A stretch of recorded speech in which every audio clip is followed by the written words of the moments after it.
Well, hey there. My name's Dan. I'm a music teacher about to listen to the Pokemon Black and White OST for the second time. This is part 2. If you haven't watched part 1 yet, we'll put it here. Go watch part 1 first. Here's part 2. No more preamble. Let's just go jump in and get started with Gate.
Okay, well, a nice easy one, at least for me to get warmed up. We're streaming this at 8 a.m. in the morning.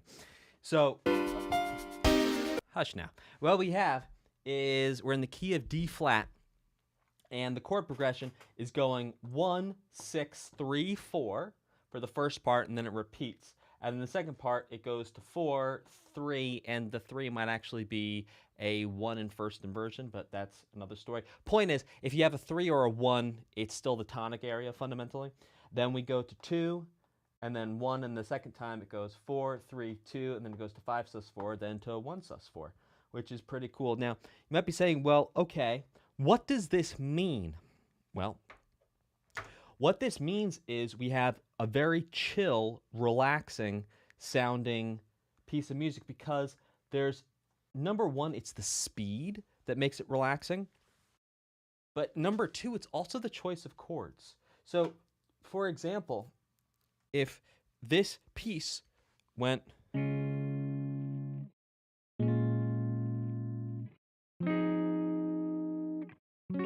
Sorry, that is what it actually does. But if it went, for example...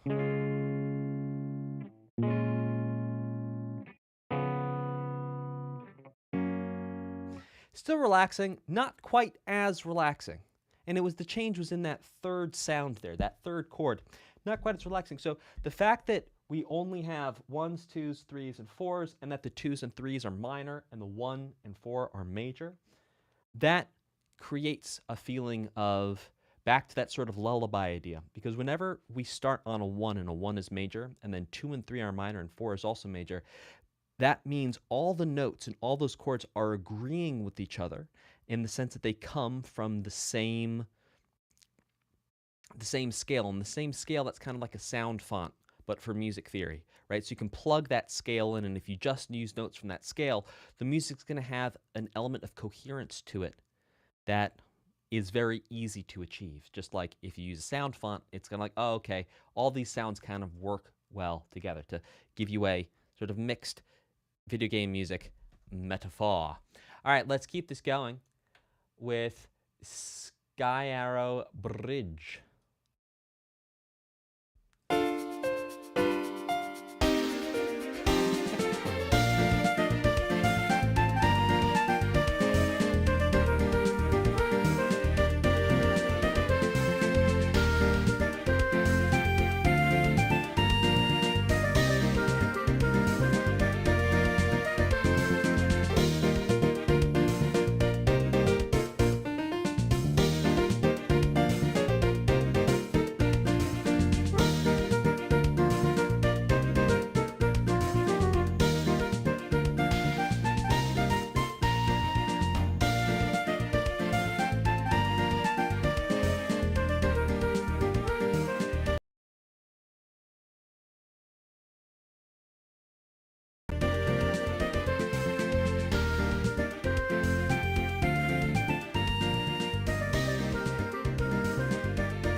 Okay, slightly more dense moving harmony this time, but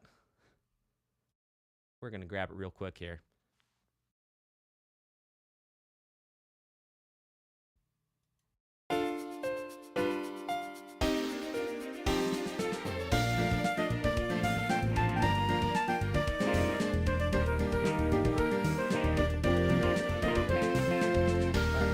That right there. We have 1 to 6 to the 5 of 4 to 4 to 5. And if you're saying, well, Dan, you seem to be picking that up a little bit faster. Well, it's early in the day. My brain's working. And also, I went back and listened to part 1 for practice yesterday, like half an hour. All the core versions I didn't get last time, that didn't come quickly in me. I was like, all right, let's go get these patterns together, these compositions. All right, so B flat. You have 1, 2, 6 to the 5, 4 to 4 to 5. Sus.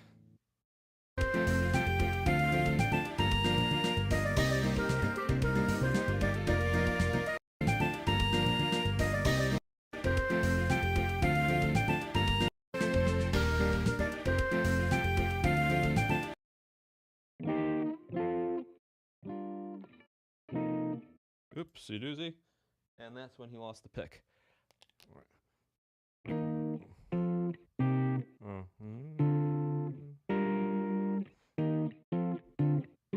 then we have 4, 5, 3, 6.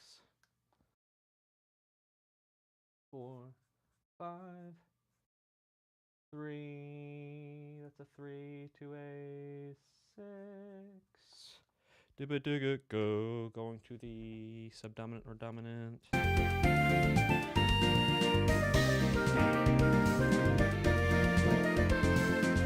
then it's a 2, 5 to bring us back. 2, 5. Bringing us back to Z1. All right, cool. Well, that's the A section. I think we're going to go ahead and, instead of having you just wait while I write down the B section as well, we're going to talk about the A section here. So 1, 6, 5 of 4, 4, 5. This 5 of 4, again, this is use of a secondary dominant. And this is, how about this? To show you the effect of a secondary dominant, instead of me telling you what it is, let me show you, and then you can make up your own mind what the emotions are. So here's going to be the chords without the secondary dominant. One time.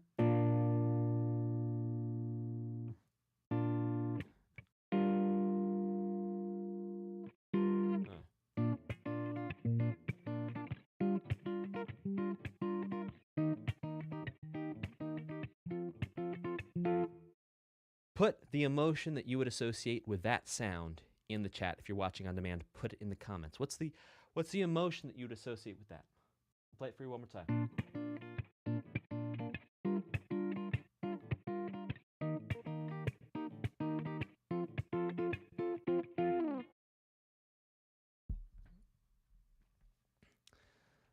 What is the, okay, happy, says Manini Boy. A happy jog, says Ushi. Rubus is adventurous. Okay, cool. And none of these are right or wrong. This is your opinion. Your opinion is about as right and also as wrong as things can be. Everyone has their own opinion, and no one is right or right or wrong. Sorry. Freudian slip. I was reading. Davis said warmness, good. Feels jolly, says Anna. Positive movement, happy. Tiredness because Eddie Thomas. Oh, Thomas. Silly goose. Okay, so now I'm going to throw in the secondary dominant.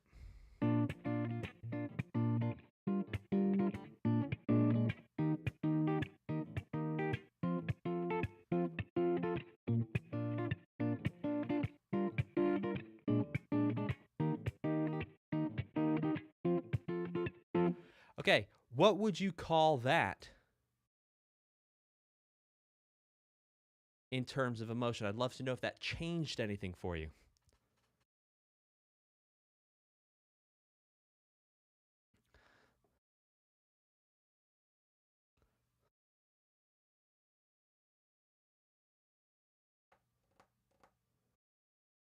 Type the emotion that made you feel in the chat. Put it also in the comments. Play it for you one more time while people are typing. Feels like it has more depth. If you're on Twitch, you should participate too, because I'm reading everything too. More depth, more hopeful. Interesting.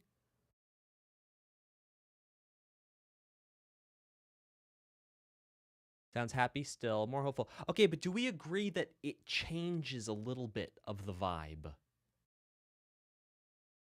Type a 1 in the chat, type a 1 in the comments if you're watching this on demand. If you agree that that addition of that sound in there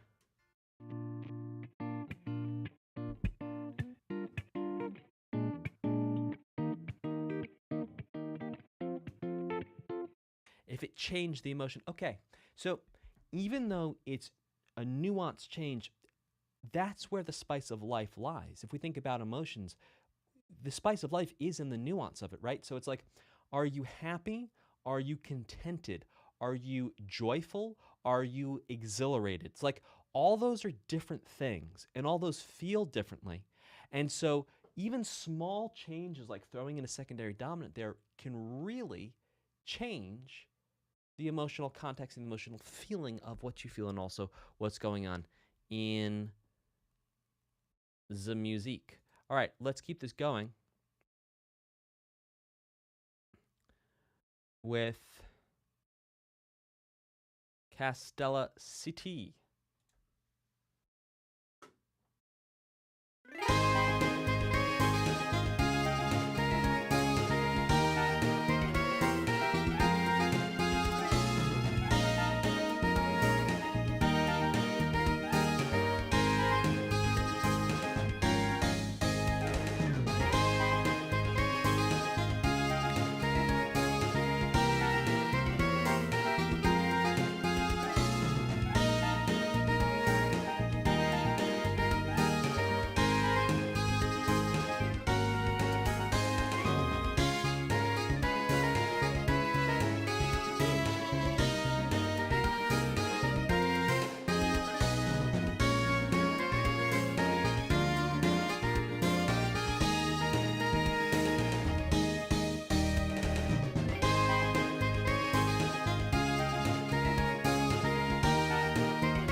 So we have a chord movement here that we've actually heard quite a bit so far in this OST, and that is going from 5 to the leading tone, or the 7 of 6. You could also think of this as being a secondary dominant. You know, what note is in the root here?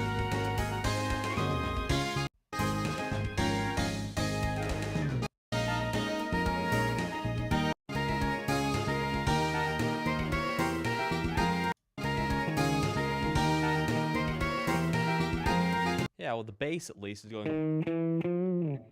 Y'all don't go check your body, do that conga. All right, so here we have. 1, 4, 5. Leading tone moves us to 6.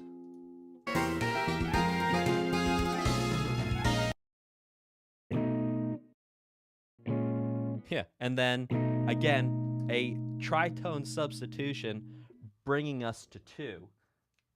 So the flat 2 of 2.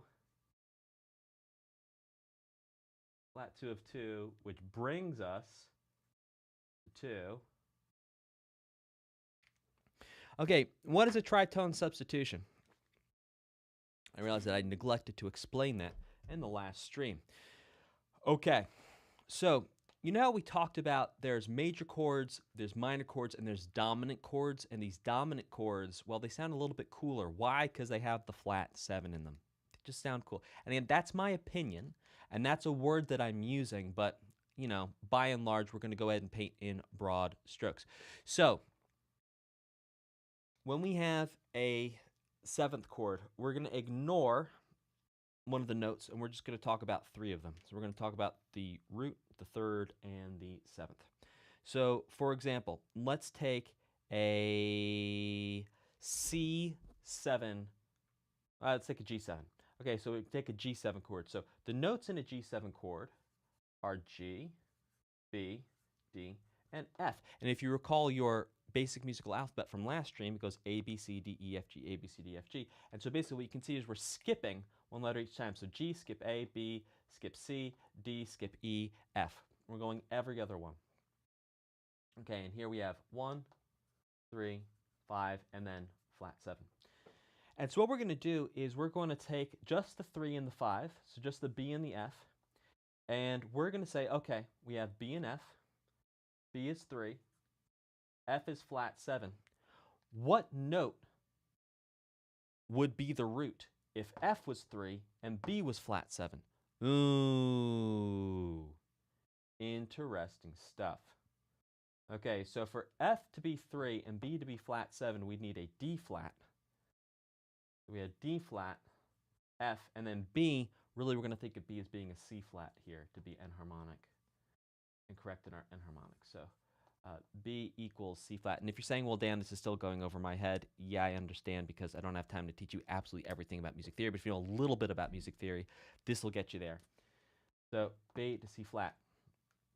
And so what we're saying is we're going to keep 3 and 7, but we're going to make 7 3, and we're going to make 3 7. And then just like figuring out what key we're in, basically we're running the math equation of saying, okay, B is the 7 of what? F is the 3 of what? So if we go F, we count backwards. We go E, we count backwards. We go D. Okay, it's some kind of D. And that's how tritone substitutions work. It's that you take the root note that would change the 7 to the 3 and the 3 to the 7. And then that is what you put in there. So like here, where we're going to the 2, and there's that tritone sub bringing us to the 2, right? The 5 of 2 would be an F7, which if you listen to it, it'll make sense. So let's see, what's the chord progression up to this point? We have...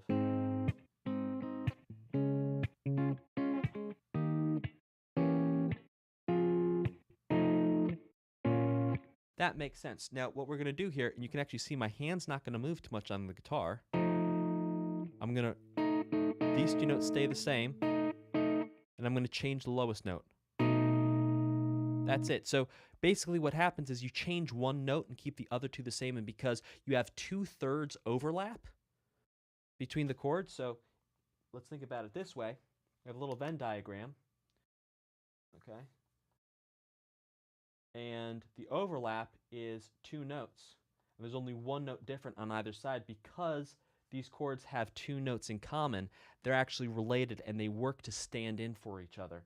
Kind of like, you know, there's stories about people who are twins, you know, going in for job interviews for each other. It's kind of like that. We have 2 identical twins. They're different. They're not the same, but my gosh, they sound very much alike because they have the 2 notes in common, and they're kind of like identical twins that can stand in for each other. Is how that works. Okay, let's get this going with Trainer's Eyes Meet.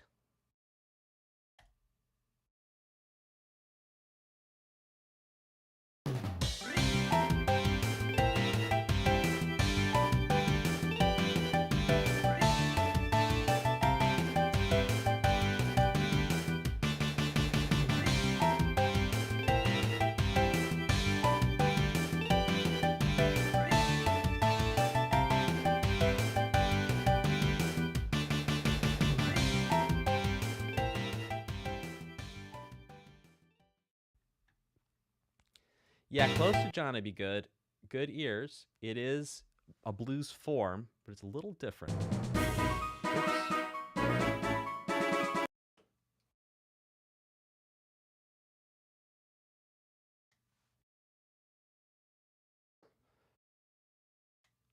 It is very surfy for a book.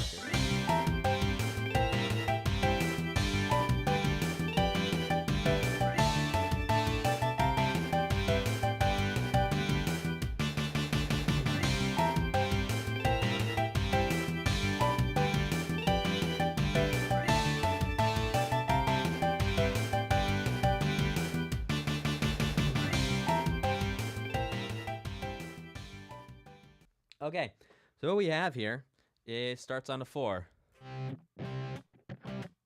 1. 5.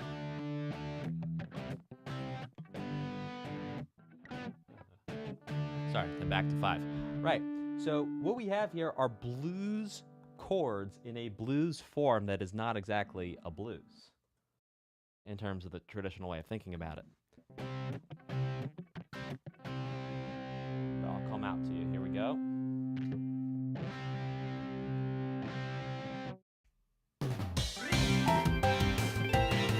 One, 5, 4, 1, 5, 4, 1, 5.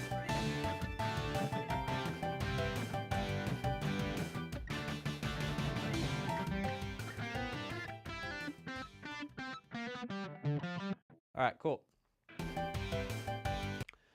Let's check out Route 4. Oh, why does this feel like surf music? This feels like surf music because it uses similar chords and similar chords in a similar order to the Beach Boys. Where do the Beach Boys get these from? The Beach Boys got this from listening to Chuck Berry and Little Richard.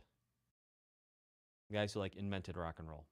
Where did Chuck Berry and Little Richard get them from? Listening to blues. Lead Belly, Robert Johnson.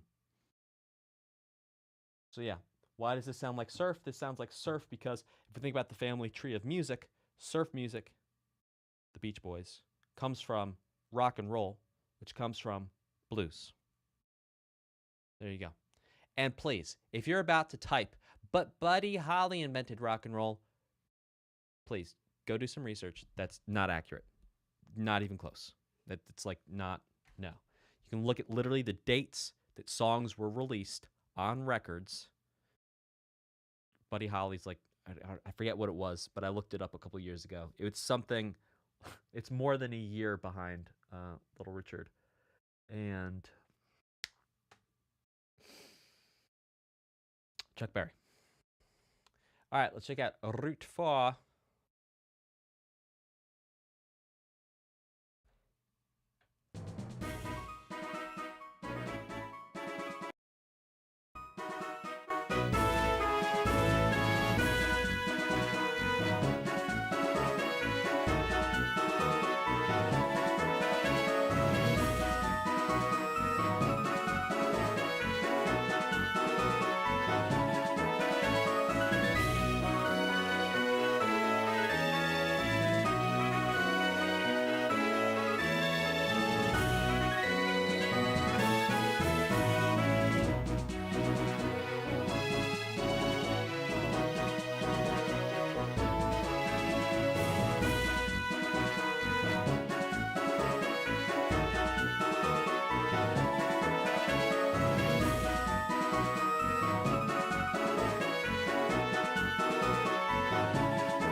Kind of doing like a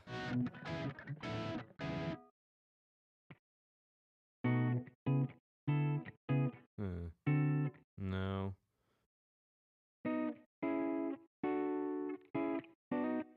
Something like that. Let's grab that real quick. Got the B section. Let's grab the A section.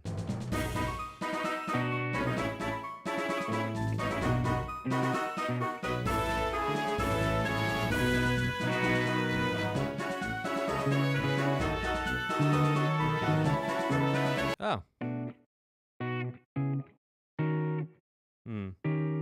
Huh? Really?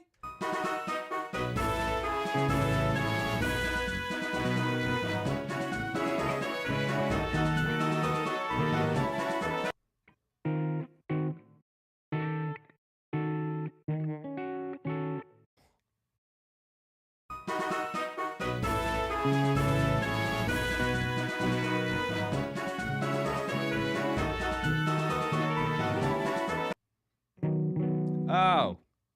Right. Maybe? First inversion?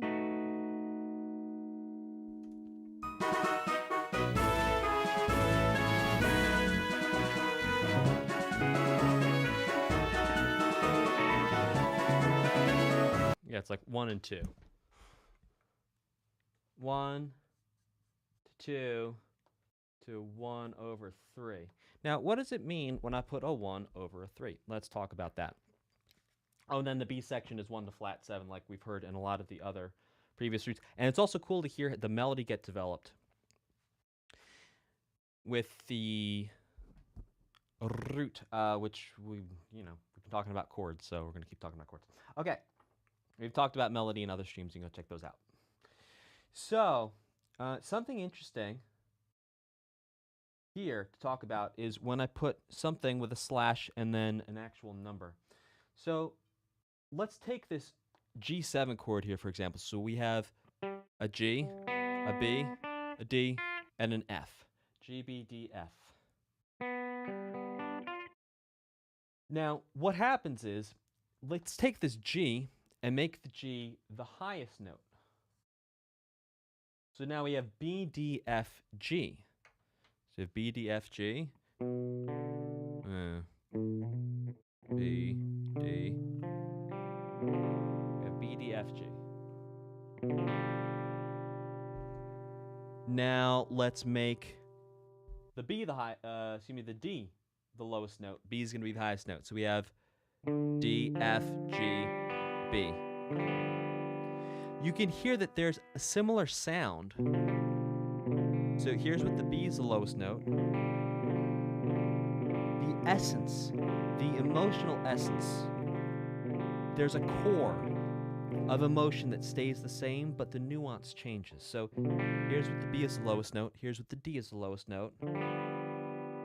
Here's what the F as the lowest note.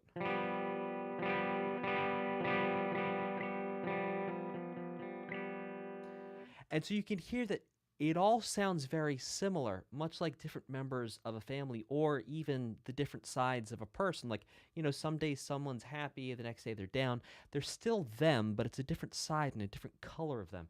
And that's how we can think about these. And this is called inversions. Inversions because we are flipping the order, we're inverting the order of the notes.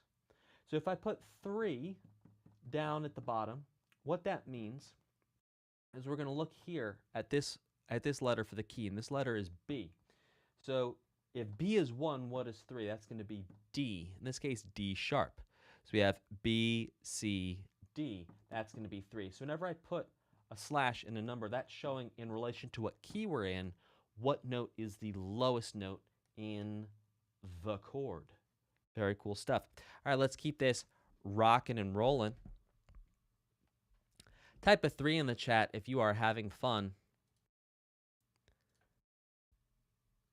Type a 3 in the chat if you're having fun. Let's check out Trainer's Eyes Meet Backpacker.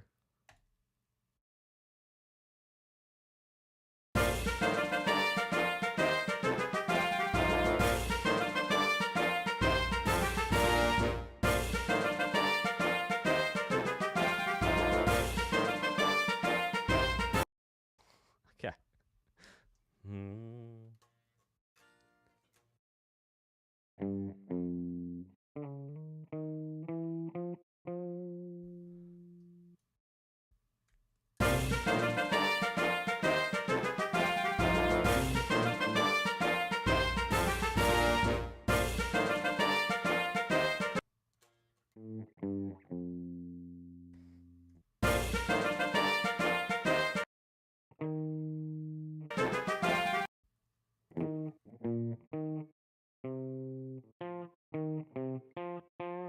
Okay, so something approximating.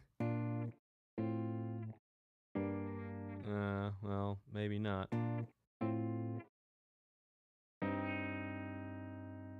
How are they harmonizing it is the question. All right, so I'm going to break this down for you and show you how I'm thinking about this. So even though this is really quick, this is actually going to take us a moment to break down. Okay, so we have Backpacker. Remember the key B flat. The B flat is 1. And we have a descending bass line. And we're going to write that out first. So we're going to go 1, 7, 6, 5, 4, 2, 4, 2, 5. Okay, now we're going to figure out what chords sit over those notes.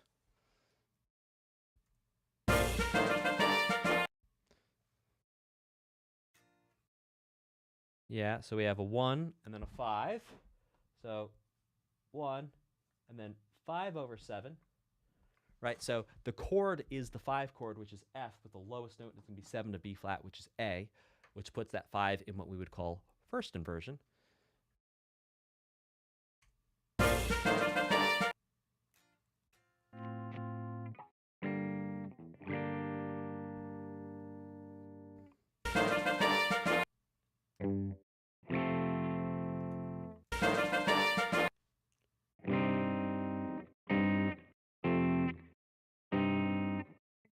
Maybe 2, 5 there. And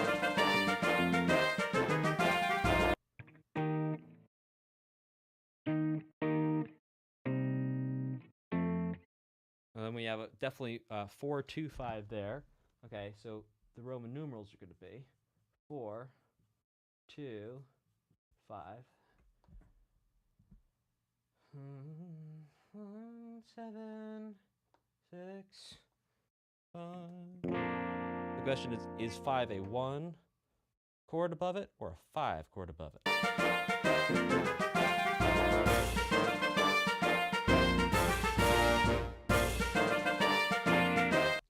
It's a 1. A 1 over 5. And we'll call the 6 a 2. That might not be correct, but there you go. There's our Backpacker. Oos. So what we had is a descending bass line, the bum, bum, bum, bum, bum, bum, bum, bum, bum, bum, bum, bum, bum, bum. And there's many different ways that we could pick the chords for these here notes. That's pretty cool. Let's keep this rocking and rolling with Nimbasa City.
All right, pretty cool chord progression.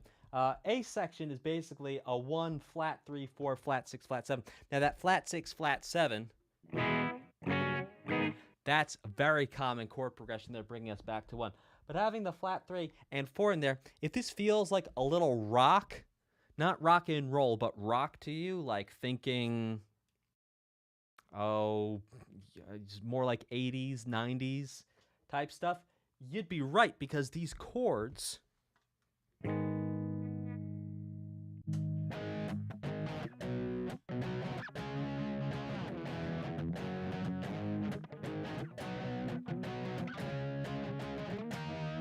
the second time it goes to 5. Second ending goes to 5. And it does a sus4 to 3, so it does a 4 to 3. Now, this, to me, yeah, little Green Day like, says Dan. Yes. Good ears, Dan. Now, not me. So there's someone in the chat called Dan. I'm not like, you're not witnessing the mental break of me. Not today. So, yeah, 1, flat 3, 4, flat 6, flat 7, and the second time going to 5. And what makes this sound rock? Well, it's because we have these flats in here, right? So it's the fact that, number one, we start off with a minor chord, 1 minor. And then the flat 3, 4. That by itself is going to sound a little bit rocky. We could just sit here with 1 flat 3 and 4, and that's going to sound very rock.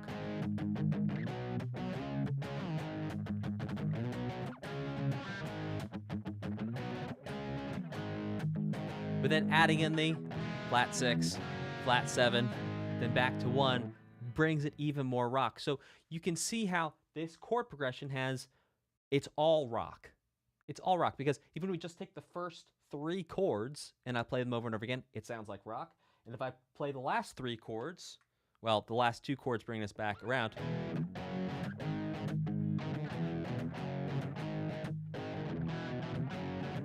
It sounds very rock too.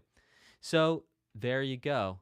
It sounds very rock, and then also does some really interesting stuff in the B section where it actually modulates and changes keys.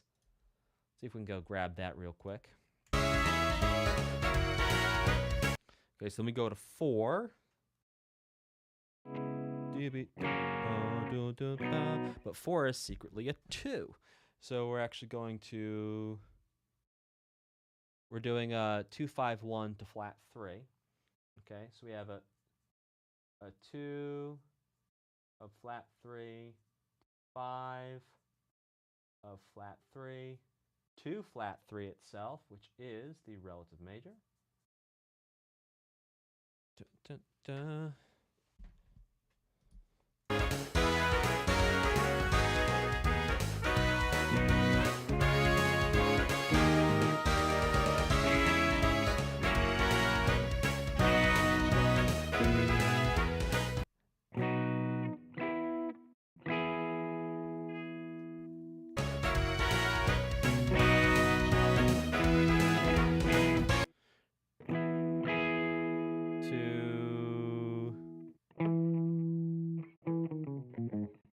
Six.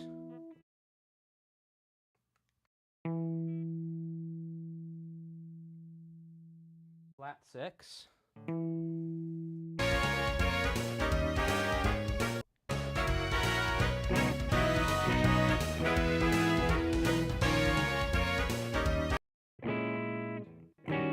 That's like a minor 2, 5. Oh, but not quite.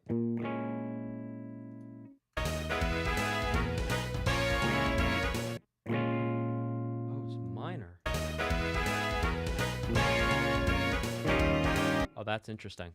So not a half diminished 2, 5, but rather a regular, well, not regular, but a minor 7, 2, then to 5.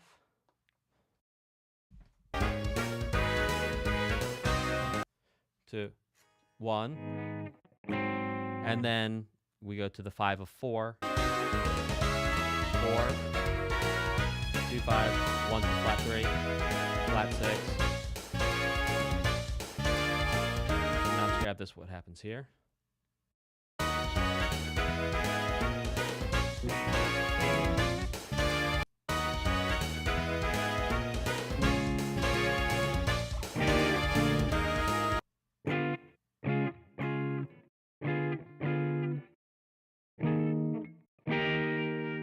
I'm not incorrect.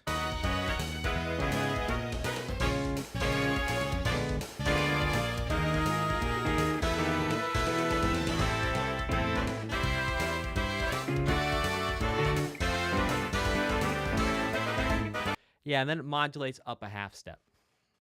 So then it goes, and it does the same chord progression, but starting with A as the lowest note. And that's also what gives it some energy, too. Modulation. Okay, let's keep this going. By the way, I just want to take a moment and say how grateful I am that we get to do this together. Like, I get to sit here and practice my ear training and practice a little bit of guitar and show you guys some cool patterns and stuff in the music, and like you like it too. Like, this is amazing. This is beautiful, and I'm so grateful for this opportunity to do this with you. So thank you. Thank you for watching this. I really appreciate it. Okay, let's keep going with Bianca's theme.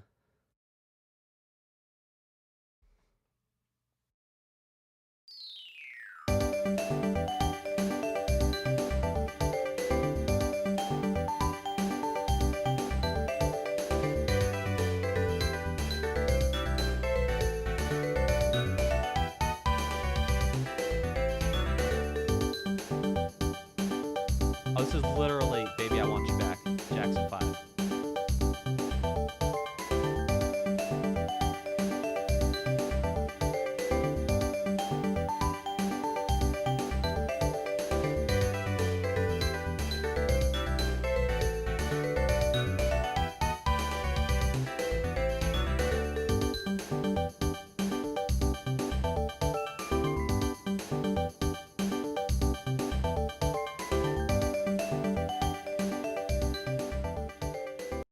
All right, let's grab these here chords. Now, this is very much like I Want You Back by the Jackson 5. Ooh, ooh, baby, give me one more chance. Won't you please take me back to your heart? And then there's also even that little thing at the beginning. Oh, yeah.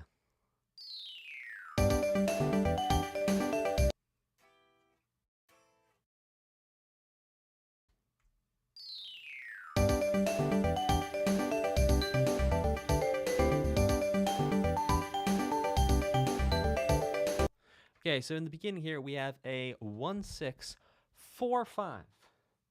And we're in the key of G. So G is going to be our 1. So we have 1, we have 6, we have 4, we have 5.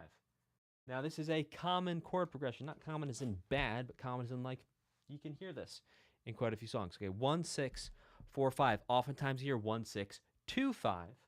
Either way, the 2 or the 4, they share notes in common, like we talked about with this Venn diagram for the secondary dominants. And because the 2 and 4 share notes together, they're kind of like identical twins that can be changed out for each other too. Different emotion, different chord, but kind of serves the same function, and the function is called a subdominant function. The subdominant brings us to the 5, and the 5 is dominant. So we have subdominant to dominant. Every time we move from subdominant to dominant, I should be writing these little brackets underneath to show you that we're moving from subdominant to dominant. But I don't do it every time because sometimes I'm moving pretty quick. So yeah, we have 1, 6, 4, 5.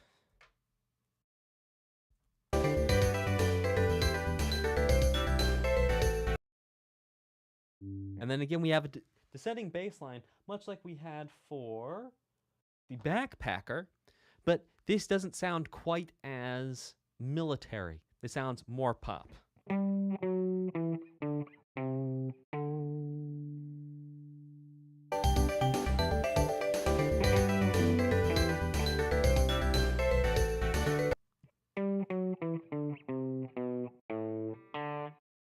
I'm not mistaken.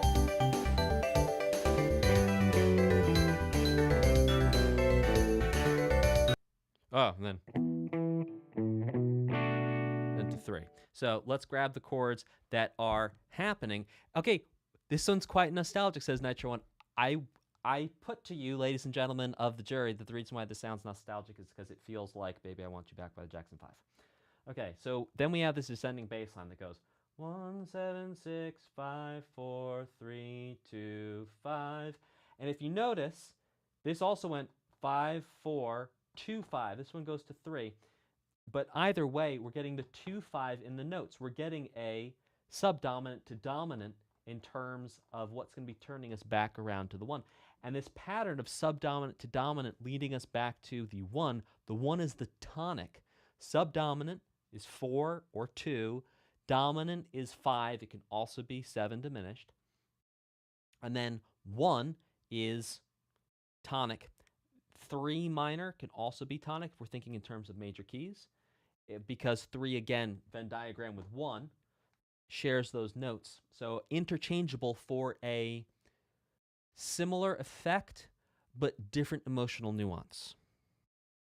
I think I'm about right there. I'm gesturing at it. Yes, and it also might be nostalgic because you heard it over 10 years ago. But I actually think you heard this before because you heard... Actually, we're in the Senate. I am the Senate. Okay. Here we go.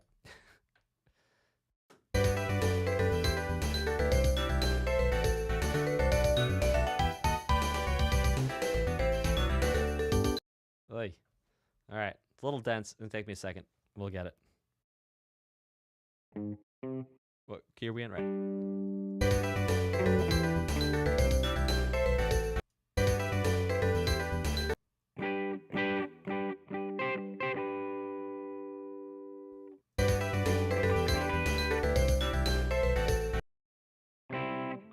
Basically a 1 to a 5. Unlimited power. Yeah. I am all the Sith. Jedi. Okay. We're back. We have 1, 1, 1, 1, 4, 5, 2, 3. And what did we do?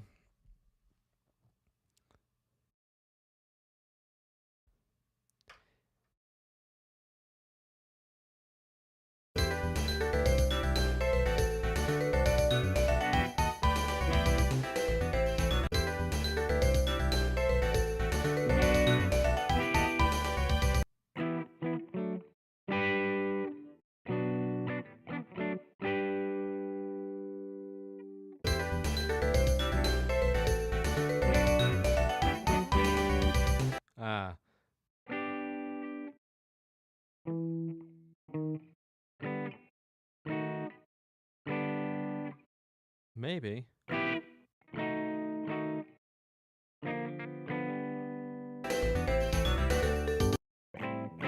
Something like that. Okay, so we have something along the lines of, and this is not 100% right, but we're mostly there. We go to 3, to 6, to basically 1. We're going to skip a couple passing chords there, and then we're going to do 2, 5. Which then would bring us back. Ooh, baby, give me one more chance. Won't you please take me back to your heart? Ooh, darling, I was blind to let you go. All right. Let's go with An Unwavering Heart. Keep on searching for an unwavering heart. It's my Neil Young impression. Okay, here we go. Unwavering Heart.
This is really pretty. Okay, so we are in the key of A, must be the money. This is the Unwavering Heart. Unwavering, we're in the key of A. Okay. Let's take it from the tippy top. 4, 5, 6, 5, 3, 6. All right, so we have the 4, 5, 3, 6 that we have heard earlier today, if I'm not mistaken. Where do we have the 4, 5, 3, 6?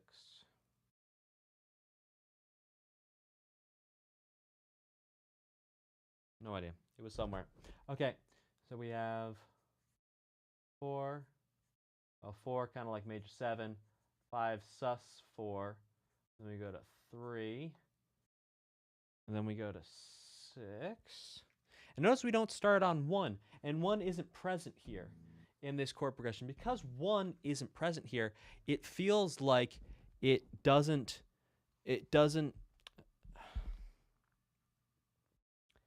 really sit home, and it actually almost feels like 6 feels more like home than 1, at least right here.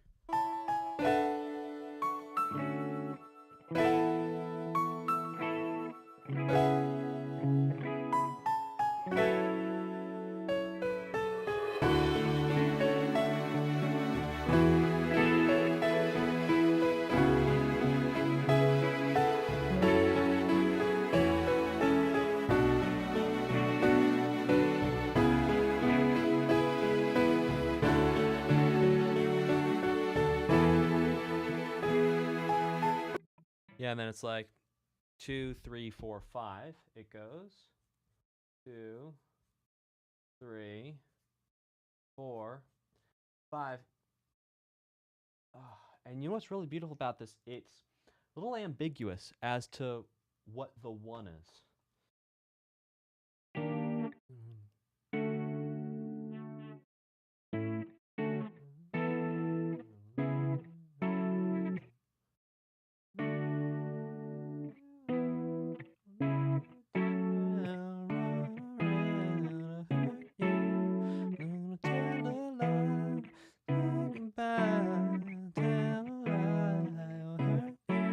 If I'm not incorrect, this is a term I'm kind of new to. I believe this is the Royal Road chord progression, which I'd known this chord progression for a very long time. I didn't know it actually had a name. So the reason why this is called the Royal Road is because it keeps going. It doesn't land on 1, and because it doesn't land on 1, it just wants to keep repeating. And you can see even here, there's no 1 in this entire piece of music. There's no 1. Here we have 2, 3, 4, 5. Here we have 4, 5, 3, 6. Not a single 1 to be found.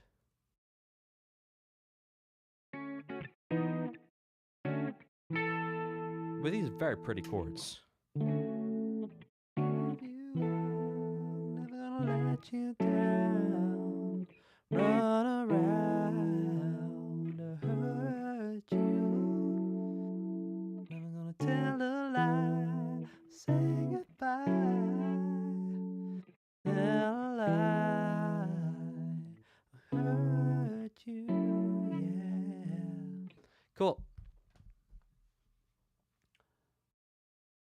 That's such a beautiful song. It really is. Okay. Let's keep this going with Prisoner to a formula. No. Yeah, prisoners to a formula. You know, Kusima says, beautiful cover. Thank you. You know what, Kusima? You're welcome. Thank you for acknowledging that. Because I put a little bit of my heart into that, so thank you.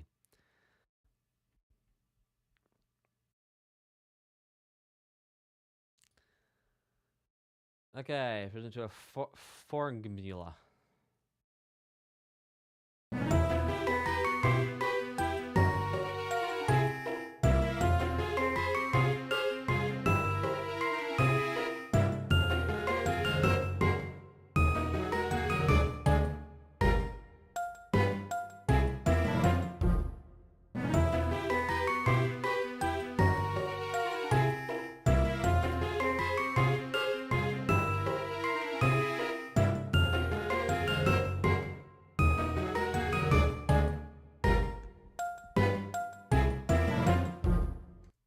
Oi.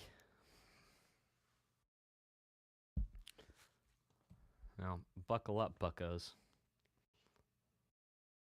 You know, it's days like today that I'm like, man, Mass Effect 1, 2, and 3 were, like, not this harmonically dense. Okay.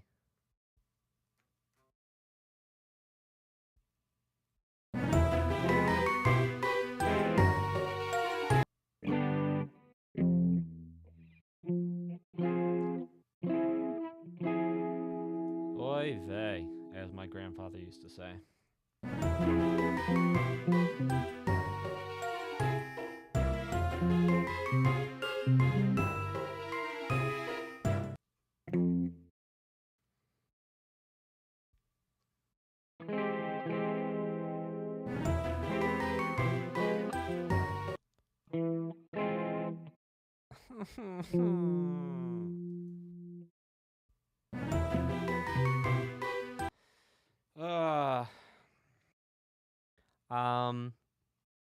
Yeah, I'm not going to grab this one off the top of my head, unfortunately.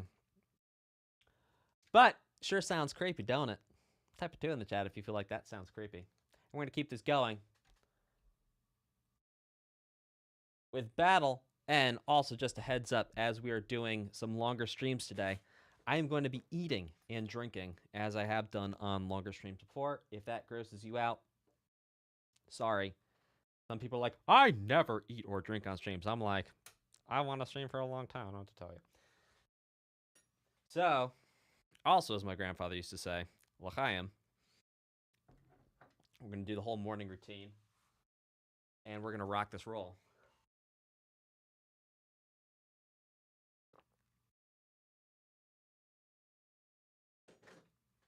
Supplements, check.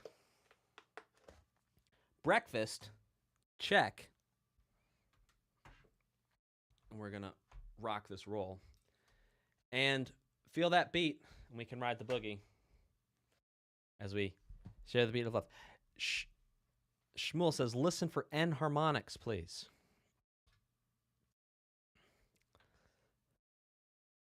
Brushing teeth on stream when, says Kusima. That's pretty funny. Okay. Let's get this going with battle.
So we're going back to the beginning because this actually has ties in terms of patterns to the gym leader. And also other things we've heard so far. So we're going to pull it back just a little bit.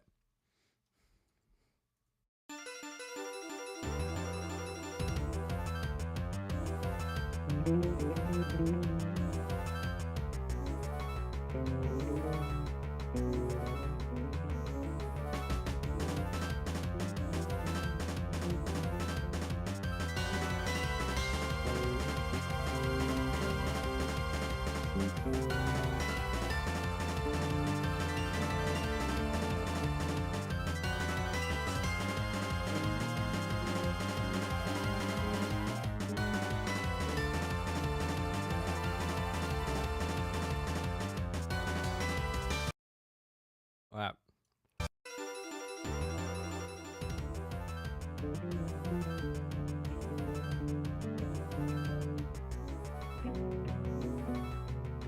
No, I was mistaken.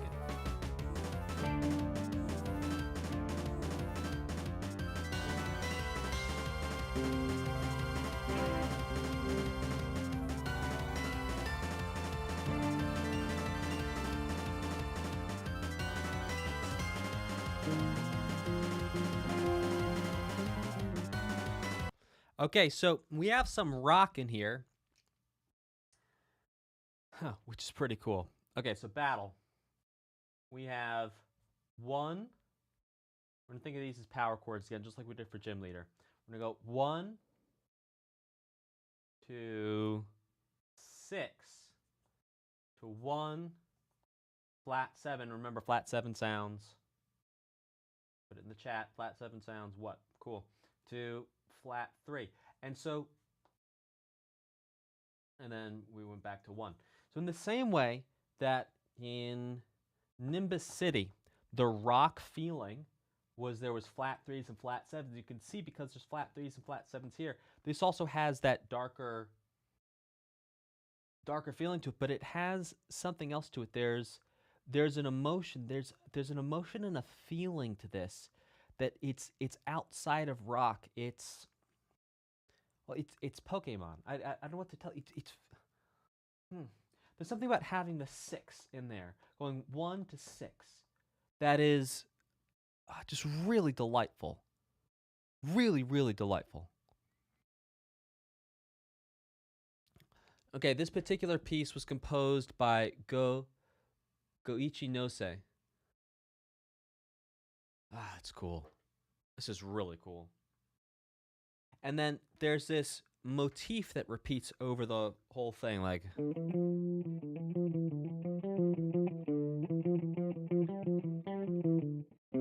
And I'm playing that very wrong, but then that repeats.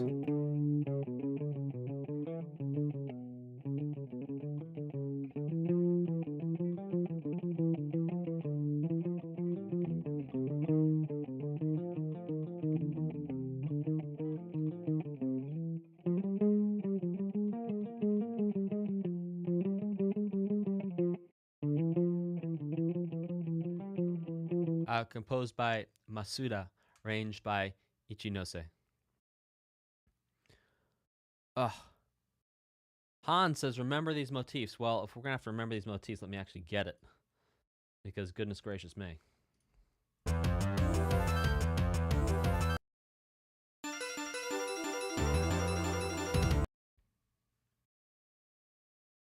Okay, let's write down the motif here. So we have 1, 2, flat 3, 2, 1, 2, flat 3.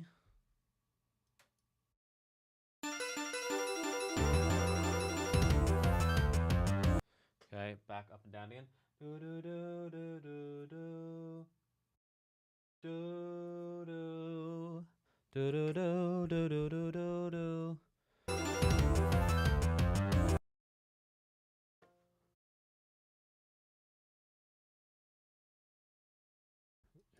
Is it? Maybe I'm overthinking it. Sometimes I overthink it.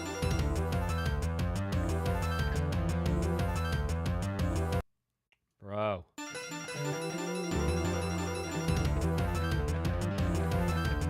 Yeah, okay.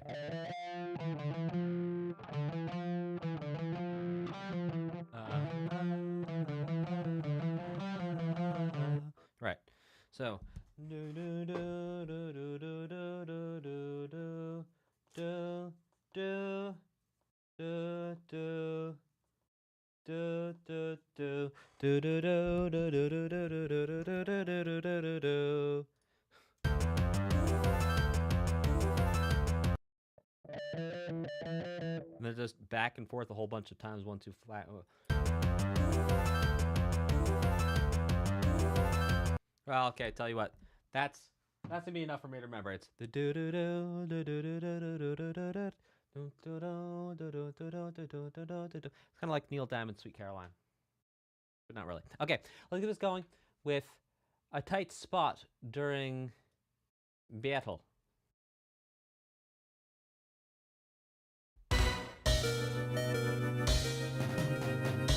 Uh-oh. Sounds like your health is low.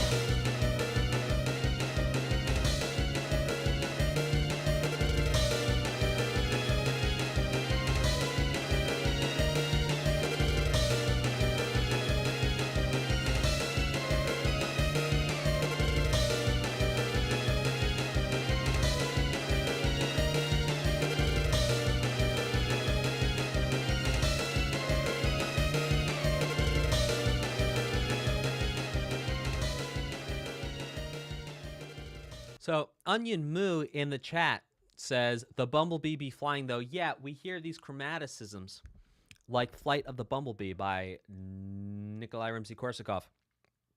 What is a chromaticism? Well, chroma means color in Greek. So it's like all the colors, all the notes. And so when you put a bunch of notes all in a row,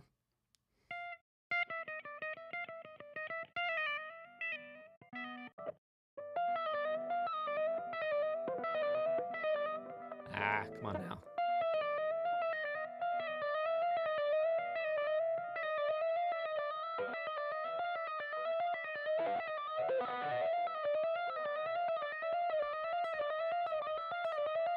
Like that, that's a chromaticism being used up and down. And so that's one of the feelings that really makes this feel like you're in danger. It feels like a warning sound, those chromaticisms up and down. So there you go. That's an interesting little tidbit there, and you can check out Flight of the Bumblebee. That actually wasn't tapping, KZN. That was all left-hand legato, believe it or not. Okay, let's keep this going. That was just hammer-ons and pull-offs on the guitar. Let's check out bicycle, bicycle, bicycle. I want to ride my... Hey, can we just talk about the feeling of victory the first time you get the bicycle? Ah.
All right, we're going to go ahead and grab some of these chords. This is a pretty cool piece of music. By the way, just checking, last stream, it looked like we had some frames dropping in the video. Type a 3 in the chat if it looks like the video's smoother today than it was last stream. I made some changes in the setup. Just want to make sure everything's good there. Type a 3 in the chat if the video's looking good.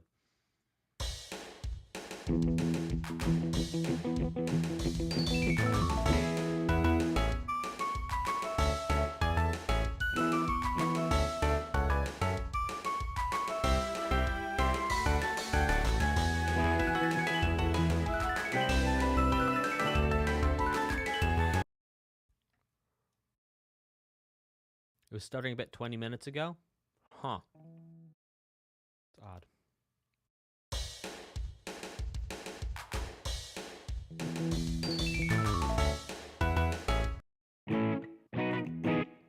So it starts off 4, 5, 5, 1. 4, 5, 1, major 7. Again.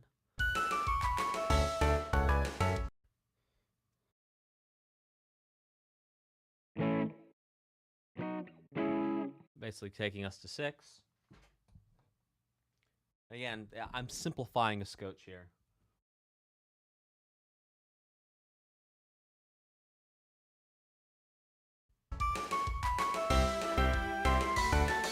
Flat 6, flat 7.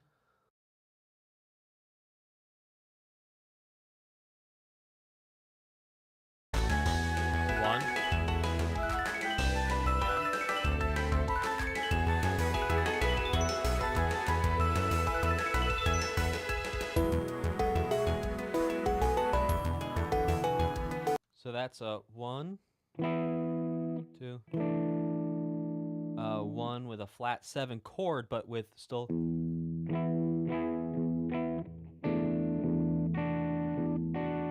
that's cool. So 1, and then we have flat 7, but the lowest note in the chord is 1.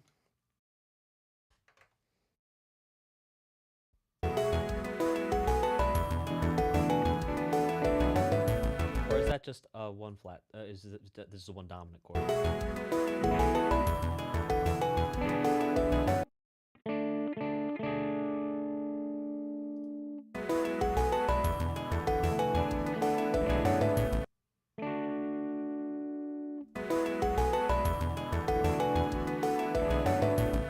I can't tell. Might also be a 1 flat 7 with an add 4. Because either way, we're like 1 note difference between those two chords. Anyway, keep going. That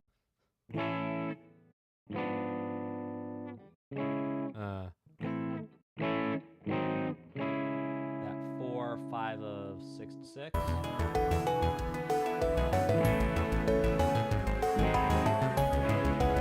Sure enough, we have 4 to a 5 of 6, which then brings us to 6.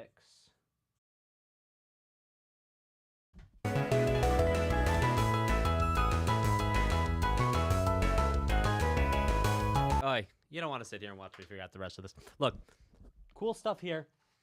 Part of what makes me really like this, and, well, let me not say what I really like, but I think the interesting thing, we've talked about this cool lullaby, like this rock and roll lullaby thing for Pokemon.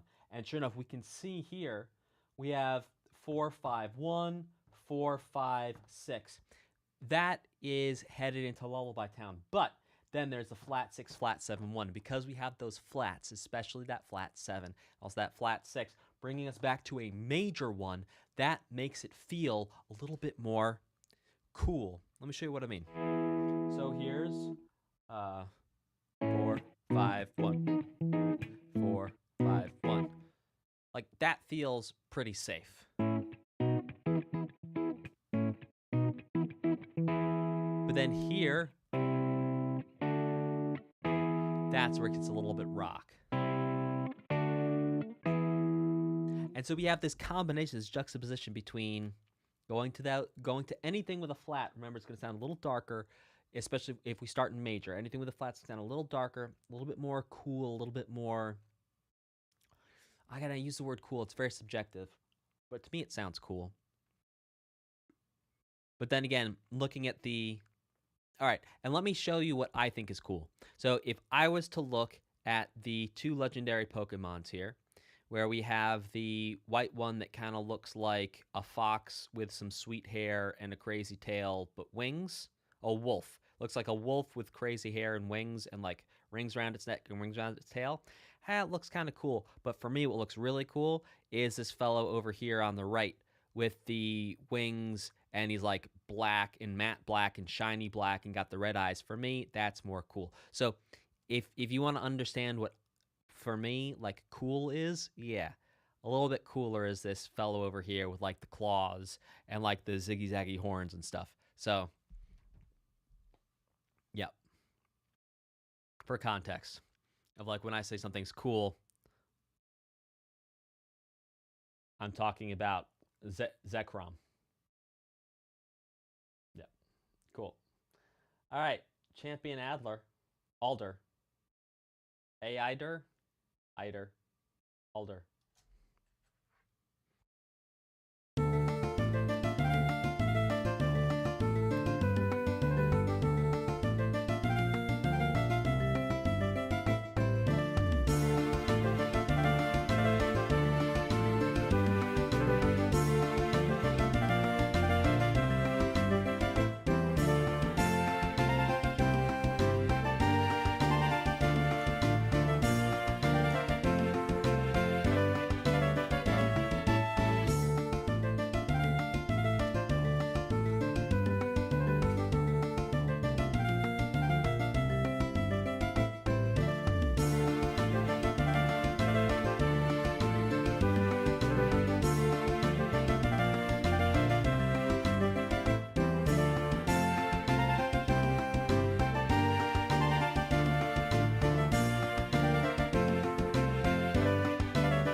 All right, well, I got the A section, just listening to it, fortunately. 4,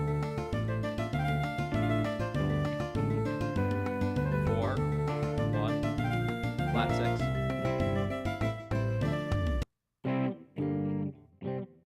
Then this is flat 7 to 4 minor. Oh, that's really interesting. 2, 4 minor. Okay, so what's really cool here is we have 4 major, and then a couple chords later we have 4 minor. Oh, that's some cool stuff. Oh, this is sweet. It's really cool. Okay, so look, it's like...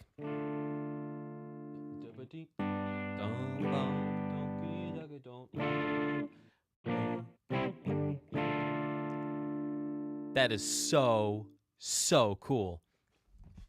But please feel free to put your questions in the chat. Oops, wrong button.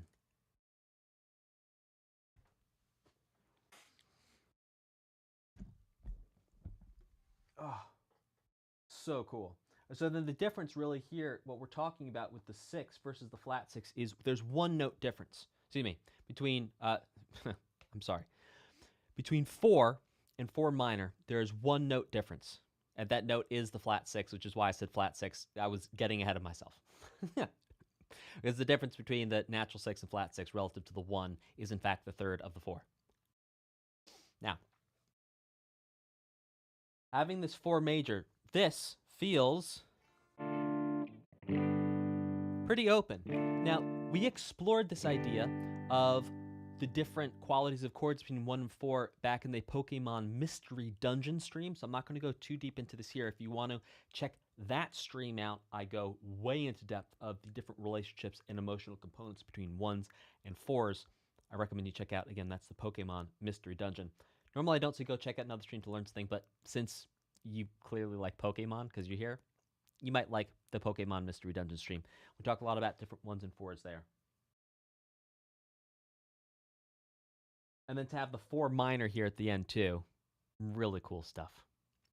Really cool. You don't see that every day. Let me just double check that that is in fact the 4 minor. and I'm not losing my mind.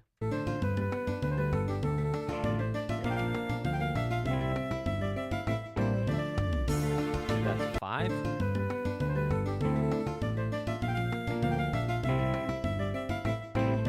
Oh, gosh, I've been saying it wrong this whole time. Oh, how embarrassing.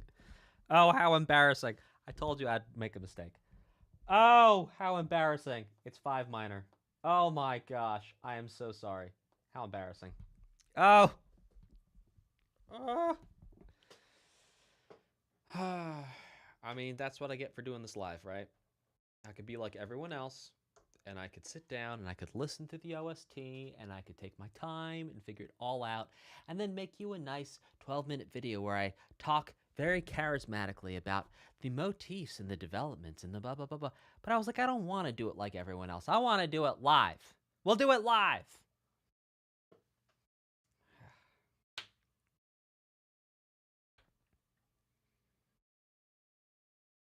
All right. Sorry. Let's keep this going. Because, you know, I had to be special. I had to do it live. I'd be like, what's everyone else not doing? Let me do that. And now notice other people are now doing live streams, breaking stuff down. You saw it first here. Okay. Let's keep this going. Driftveil Drawbridge. You know, by the way, if you're new to the channel and you're like, wow, chat is giving you a really hard time, I want you to understand that everyone's being a little sarcastic and it's just the way of showing love for me, that when I give myself a hard time, everyone's like, yeah, really give yourself a hard. Just to be clear, if you to understand the tone of this community is they are joking. Welcome if you're new to the community and people are joking when they're giving me a hard time. They're not actually being mean. People who are actually mean are not part of this community. So yeah, we're just having fun. Just to be clear, in this community, we like to have fun. And sometimes we tease just a little bit, but it's usually when someone's already done it first. And then we like, yeah, So yeah, it's love. And yeah, we do love self-discipline. And sometimes people joke about how disciplined we can be. We love aggressively, says CJ. Mudkip. Oh, hey, Mudkip, my favorite starter in Pokemon Sapphire. Says, actually, first time here. I found you during the Metal Gear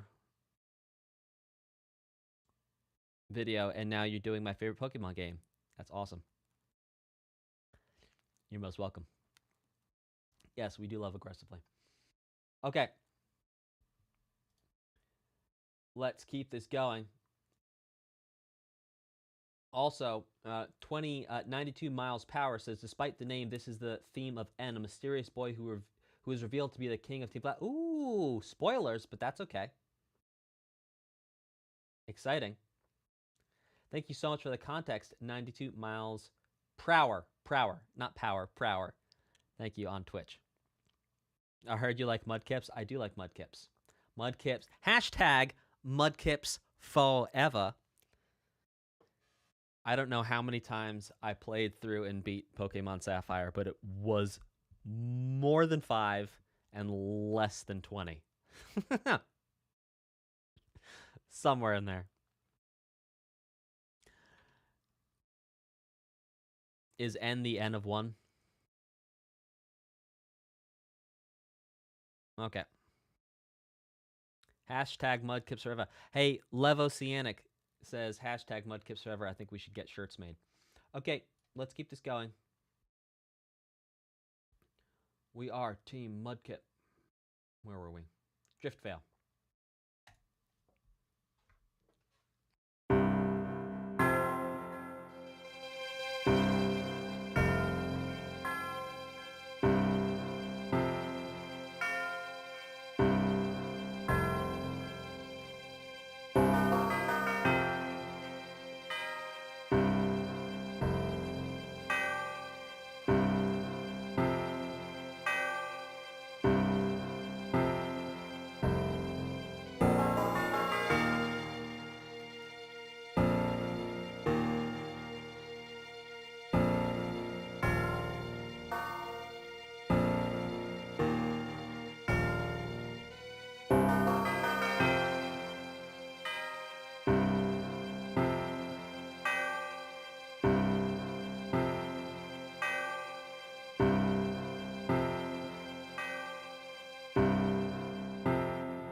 Oh, what oh, it's not done. Sorry. I was like, that was really cool.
Oops, sorry.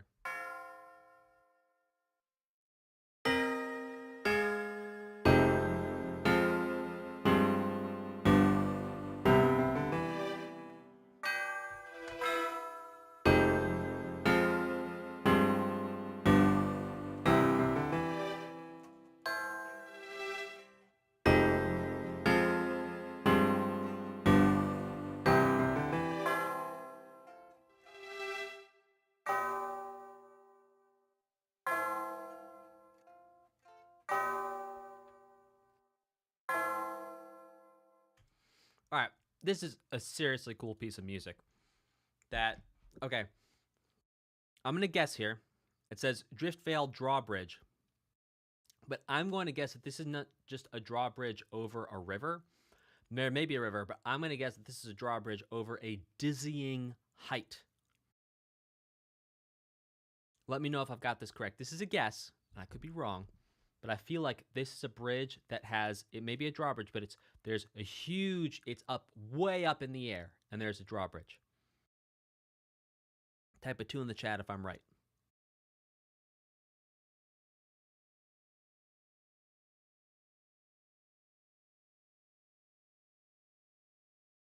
Over an ocean. Okay, but is it up? Is it up? Is it high? No? Alright, it's over an ocean. I get it right. Because there's something about... Okay, it's huge, right? There's something big about this. Over fog. Okay. Well, I'm getting very mixed messages here. There seems to be a discrepancy in opinion as to how high the bridge is. The reason why I say that is that...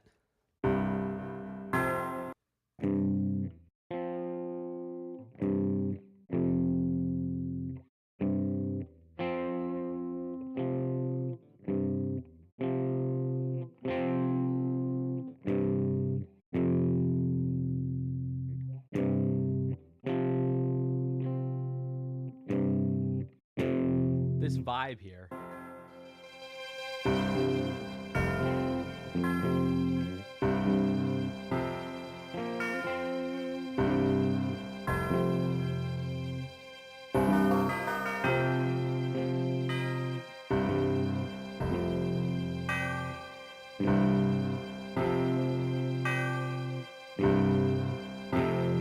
Yeah, Area Majestic says Rubus Drake in the chat, and I would agree with that. That's what I'm getting at. It's the intervals that are being used here are fourths. Now I can't play this one, so I'm going to play it as a fifth, invert it.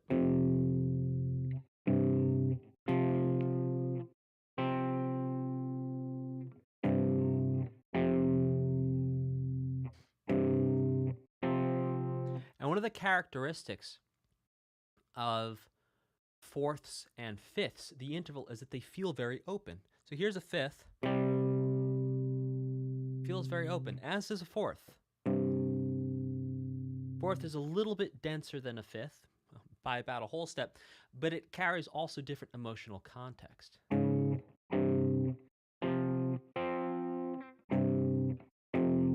And so that right there alone makes it feel like there is some level of openness. That's why I was thinking the space between the bridge and the ground, but maybe it's just the largeness of the bridge and the scale of what's happening. But those intervals and those sounds makes things feel open and large, along also with the instruments that are being used here too.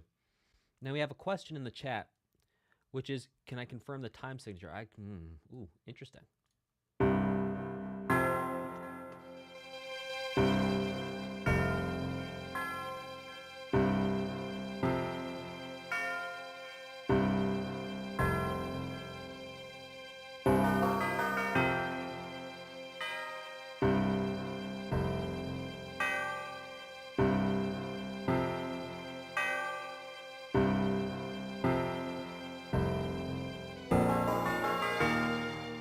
I'm going to guess the time signature here is 3-2 or 3-1. I'd say much more likely 3-2, just because I've played some musicals where there was slower stuff in 3, and sometimes composers will write in 3-2.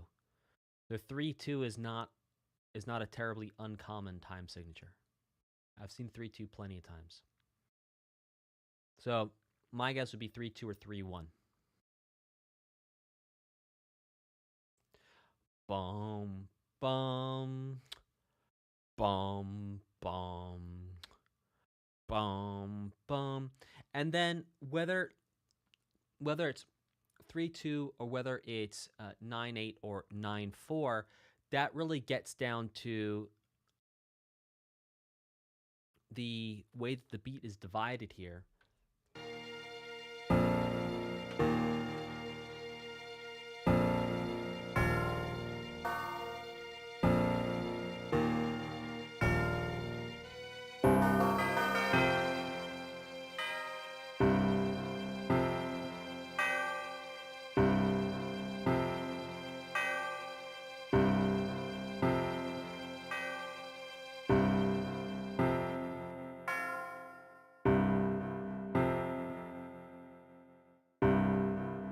Well, the delay is 1 and 2 and. All right, 1 and 2 and 3 and 1 and 2 and 3 and. That's where the delay is.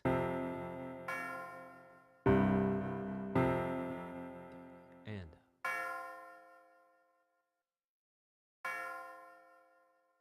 Yeah, and then delay, you're right, there's something else added on.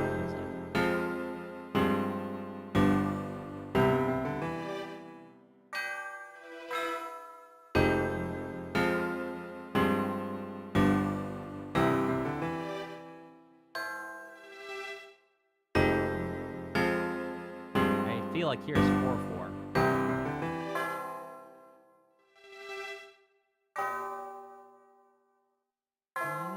Two and a 3, and then maybe 1 and 1. Maybe that's 12-8.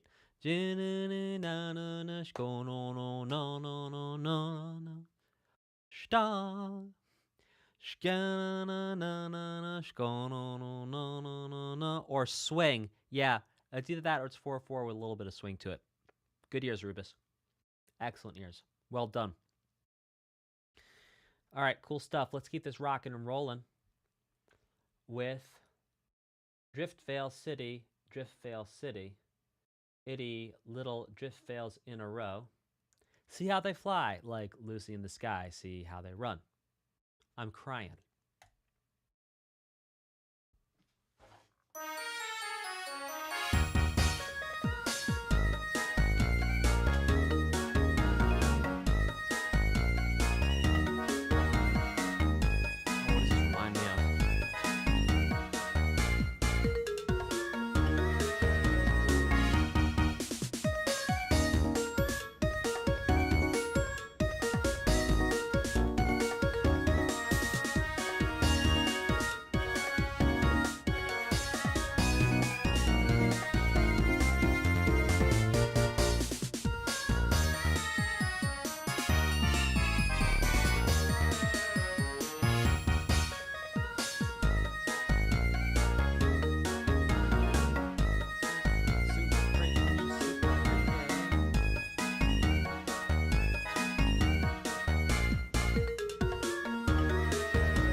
Tell me this doesn't sound like Rick James. Tell me in the chat, tell me in the comments that this does not sound like Rick James. Like, that in no way, shape, or forms resembles Rick James.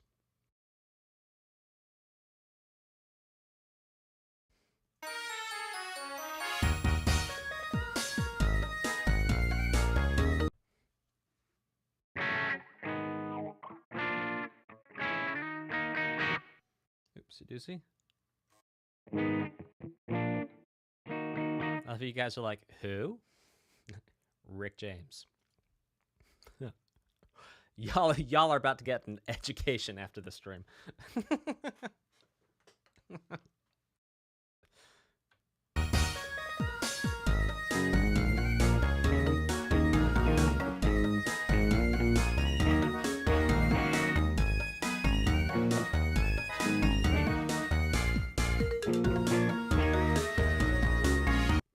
Okay. So we have, well, here, let's call it like this. So we have 4, 4, 5, 1, 4, 5, 1, and that repeats. And then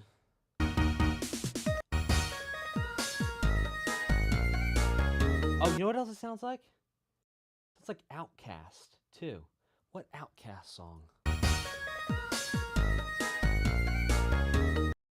It's like Rick James, Outcast.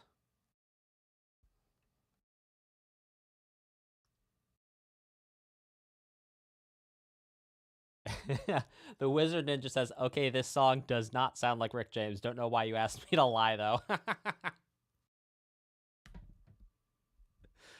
Now, I can't tell. The Wizard Ninja, I can't tell if you're being meta with that.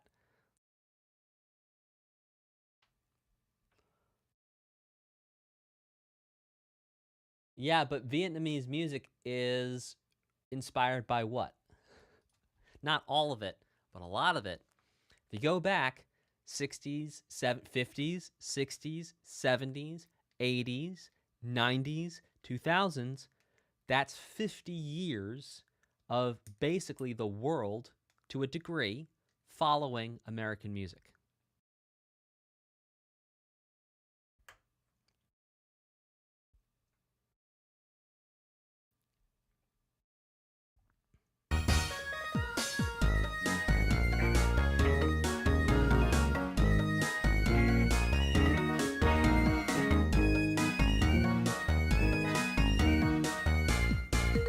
All right, so we have 41415.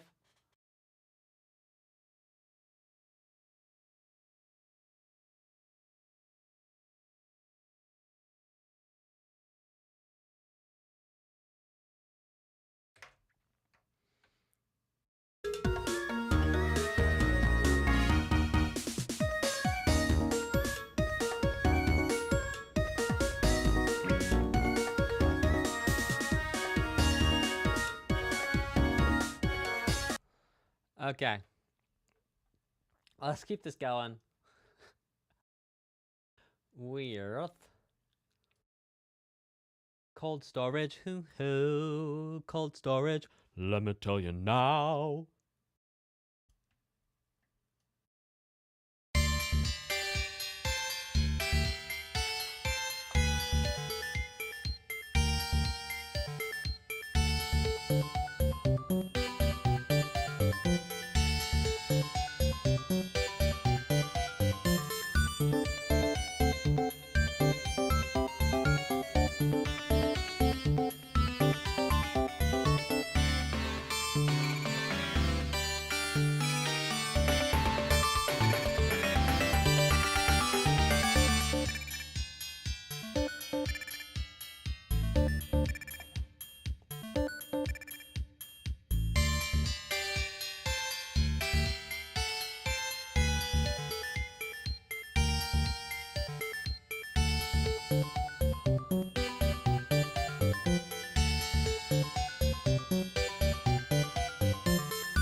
So what's wild about cold storage is there's a whole lot of incredible things happening in the melody, etc. But the chords themselves, basically it's 1/4.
One four, baby.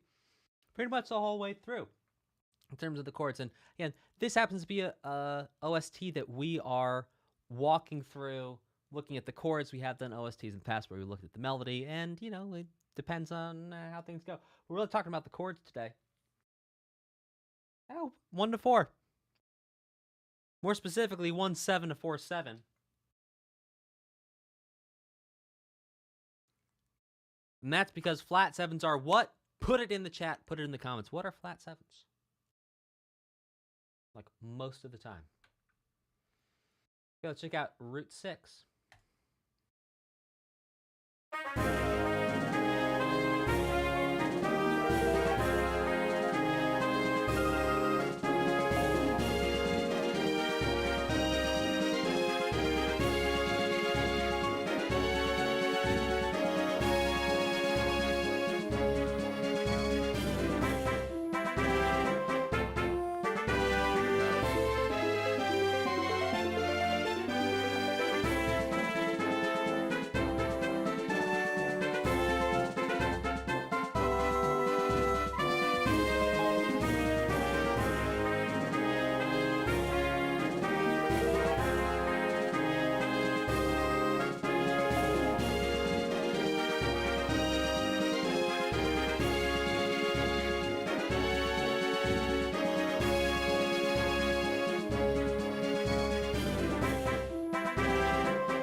Now, I think what's interesting about Route 6 is it felt a little bit more marchy. Like, here's something cool. Type of 4, well, Mischievous Jiri, if you type faster, you won't be so delayed. That's how it works. So the more conversations happen, the more things go, the sooner it'll show up. Where was I? ADHD moment. I'm sorry. I don't actually have ADHD, I don't think. This certainly was an ADHD moment. Right. Type of 4 in the chat if you can hear the descending bass line here.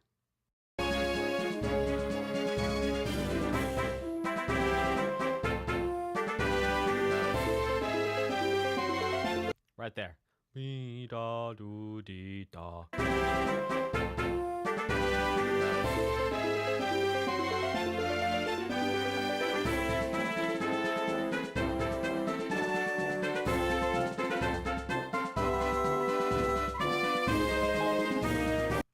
Great, that's a bunch of you that can hear it. 1, 2, 3, 4, 5, 6, 7, 8. 8 out of 130, 9, 10, 11. Okay, about 10% of you. And I'm going to assume about 10% also heard it and didn't say anything because, you know, lurkers be lurking, and I don't want to call you out. We'll have our lurker amnesty moment later in the stream. Hang out because you don't want to miss that. Okay, well over 10% of you are grokking it. That's most excellent. All right, let's do Parasol Lady, shall we?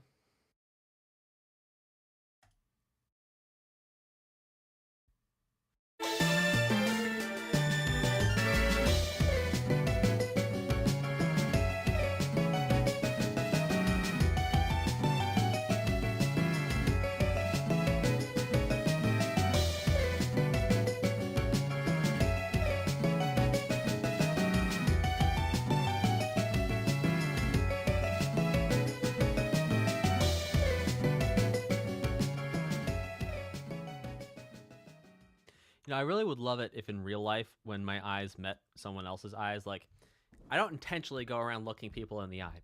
Maybe you do. I don't. I don't recommend it, just based on my personal experience. But just like, you're in the supermarket, and all of a sudden, like, you know, you can sometimes feel like someone's looking at you, just because, like, maybe someone's looking at the, you know, cheese that's behind me, and you look up and your eyes meet, and it was like, music would play. It'd be pretty fun.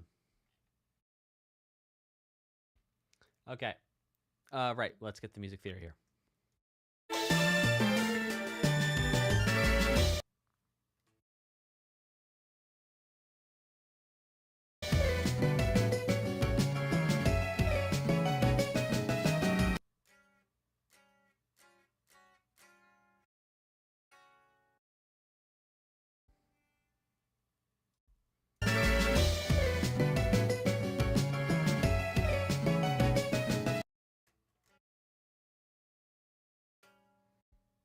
Bro.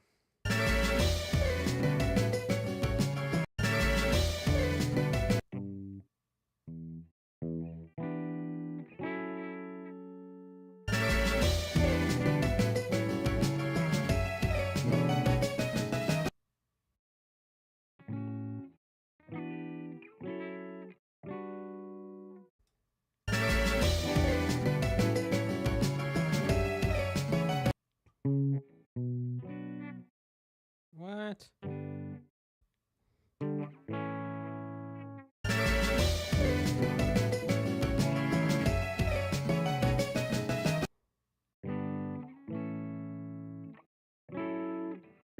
Ha! Come on now. Never gonna let you down. Never gonna run around or hurt you down the line. Say goodbye. It's almost there.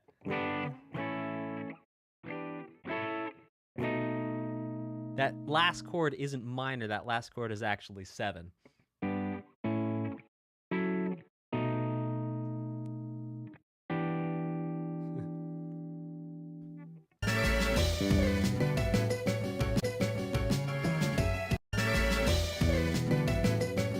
But I was cheating a little bit. I was using the parallel major chords. Really, it's E minor to F sharp minor. Oh, it's not again Guitar Assassin. If you go back and listen to the actual bass notes, I was cheating a little bit. I was using that Venn diagram to my advantage to actually find new opportunities and ways to sing Never Gonna Give You Up by Rick Astley. But really, no, it's not. It's different chords.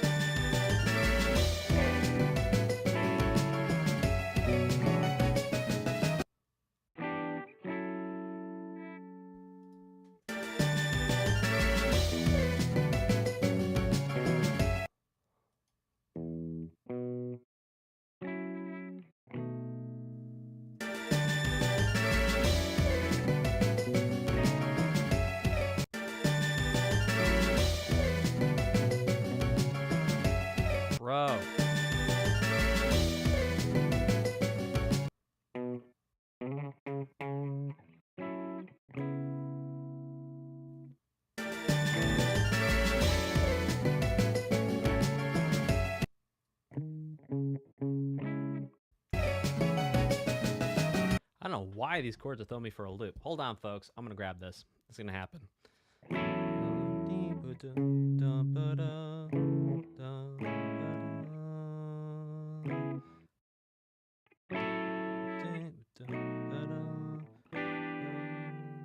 Maybe?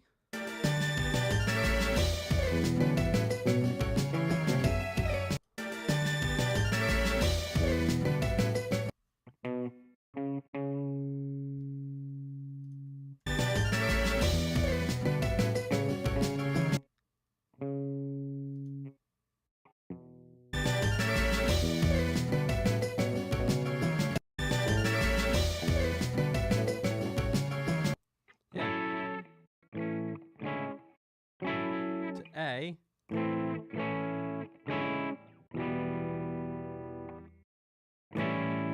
Right, 2-5. That's what I was thinking.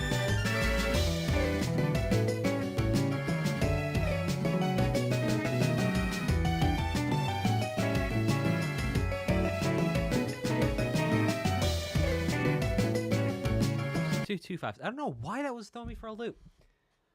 Oi! So we have a 2-5, which would normally lead us to D. So we're going to say we're in the key of D just for how we start off.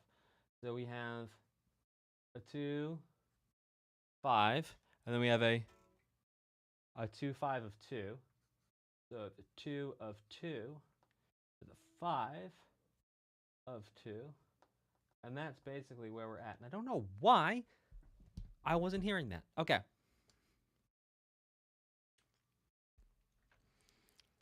And I also did manage to put Rickroll.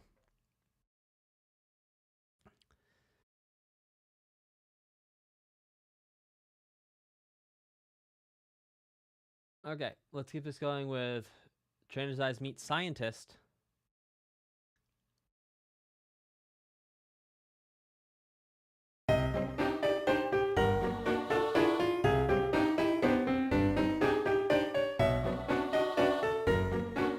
We've heard this melody before.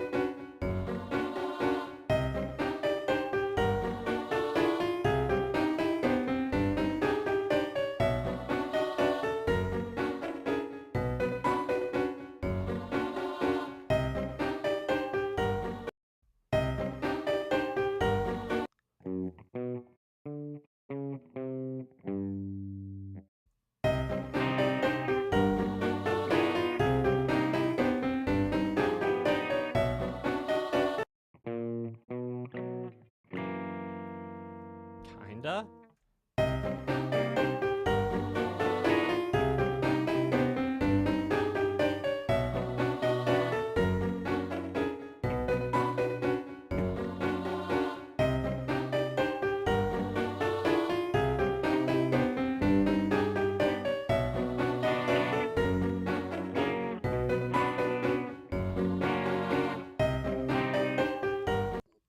Okay, at a fundamental level, the harmony for Scientist is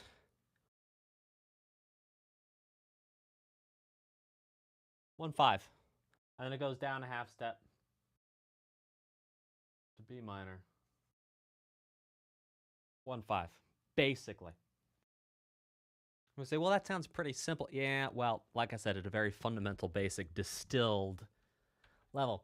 Okay, let's keep this going with Chargestone Cave.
Okay, let's talk about what makes this sound a little bit creepy. And a little, well, maybe not creepy, but like off. Like, have you ever seen a photo of someone who you know and they flip their face backwards, so the left and right side is reversed? Like, you still know who that is, but something feels really creepy about it. And so, what makes Chargestone Cave sound a little disconcerting, shall we say? Shmuel00 has got it. And that's going to be whole tones, but putting whole tones together to create not only a whole tone to the melody, but also create augmented chords.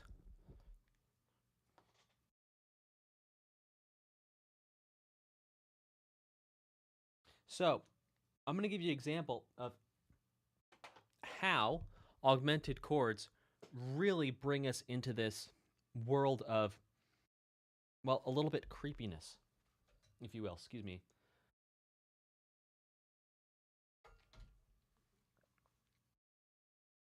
Okay, so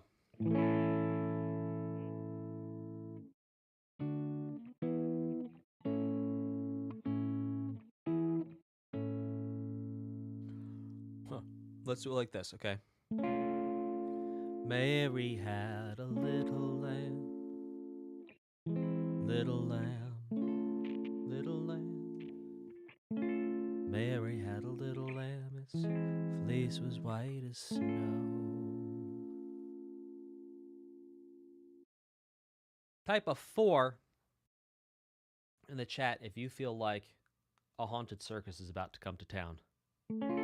Mary had a little lamb, little lamb, little lamb. Mary had a little lamb, its fleece was white as snow.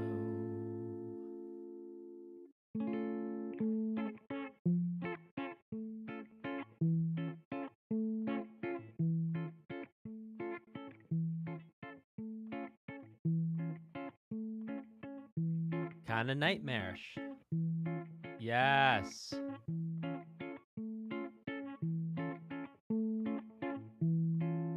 So part of what makes Chargestone Cave sound so mysterious and so otherworldly, I'm going to guess that in Chargestone Cave, something's going on with the graphics. Maybe there's diamonds or sparklies, or maybe it's dark and we need a lantern. Maybe we can't see.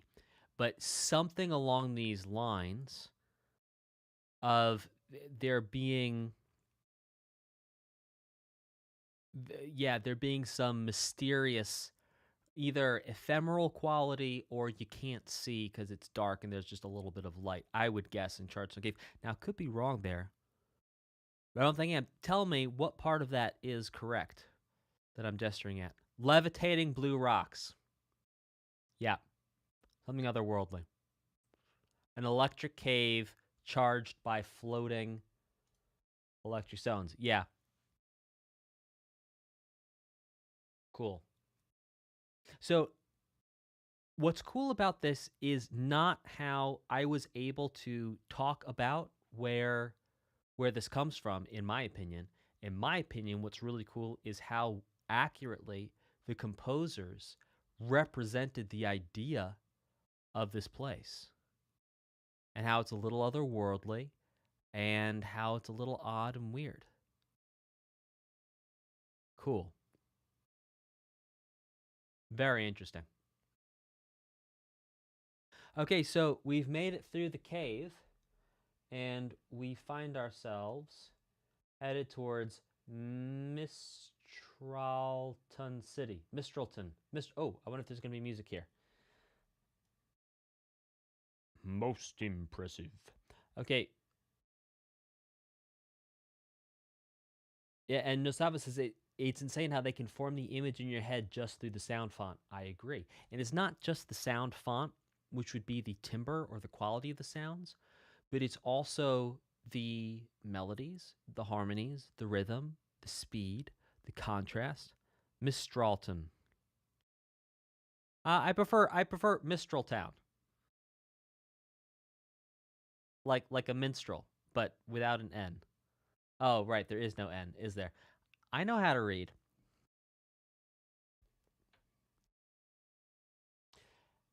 Slip sliding, let's go down. Everybody rocking in a minstrel town.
Ah! I just remembered I had a dream last night that I was playing slap bass on American Idol. I didn't remember till I heard this bass just now, because I was rocking the bass. I was like live American Idol auditions.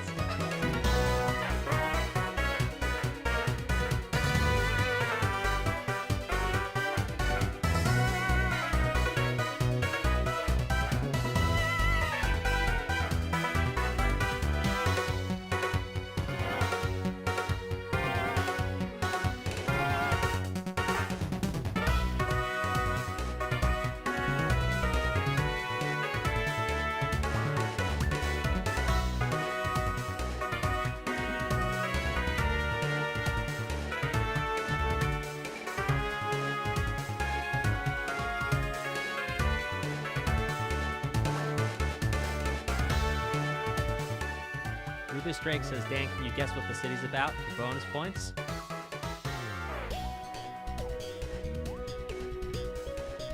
Okay. One of two things. Either... Well, it's one of three things, and it might be of both. Alright, so... It's either high technology, fast speed transportation, maybe like in tubes, or high-tech technology and fast transport speed in tubes. Like maybe you actually can travel through tubes, kind of like Super Mario or something like that. So I'm going to guess fast travel and lots of technology is, I would guess, what Mistralton is all about. Airport. Okay, so fast travel. High-tech transportation, airport. Okay. Oh, it was close. Oh, the instrumentation in the B section is used for a tube area in the sequel. Come on now. All right, that's pretty cool. All right, let's actually break down these chords here.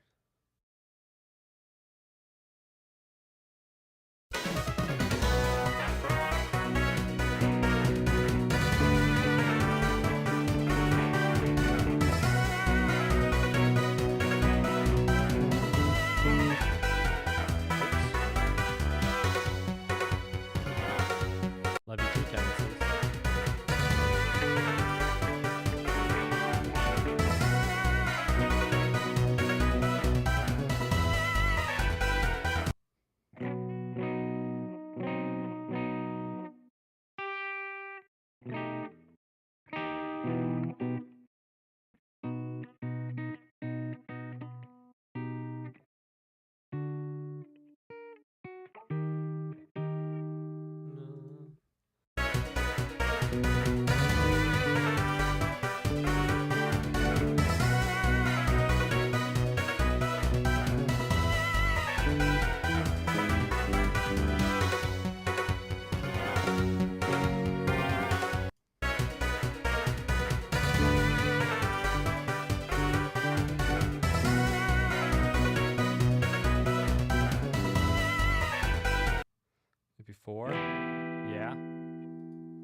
I'm still not sure about the second chord.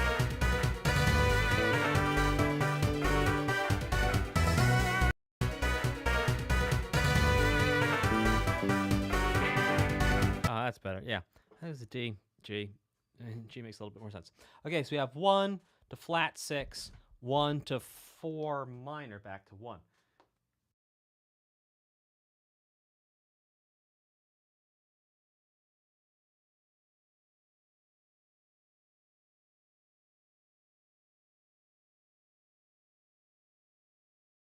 That's a pretty cool chord progression. All right.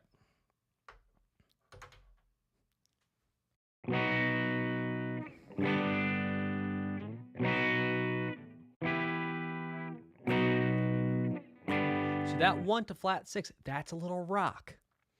That feels a little rock. It's got that little dangerous, cool thing, you know?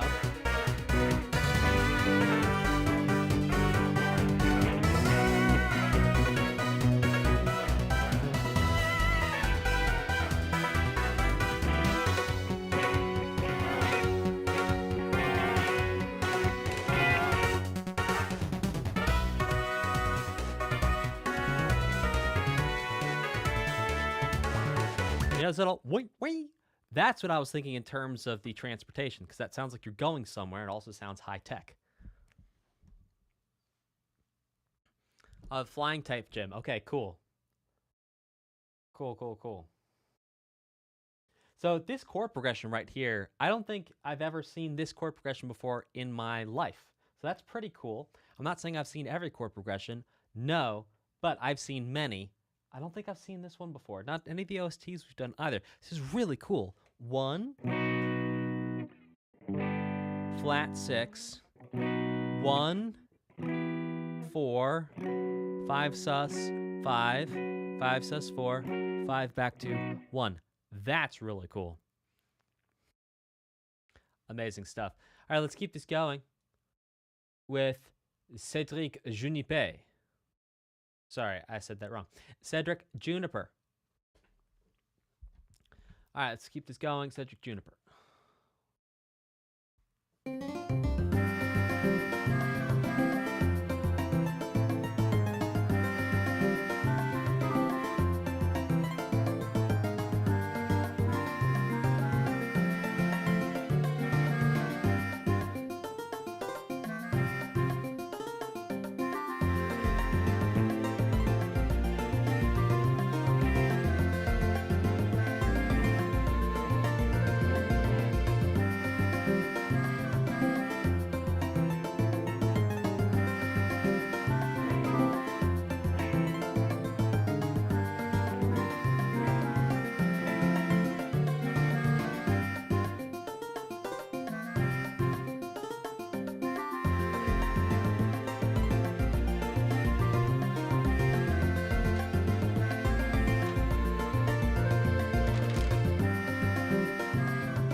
Okay.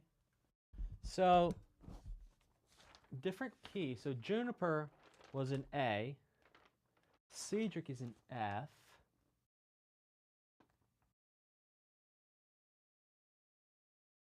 Juniper Lab, G flat. Huh. Okay.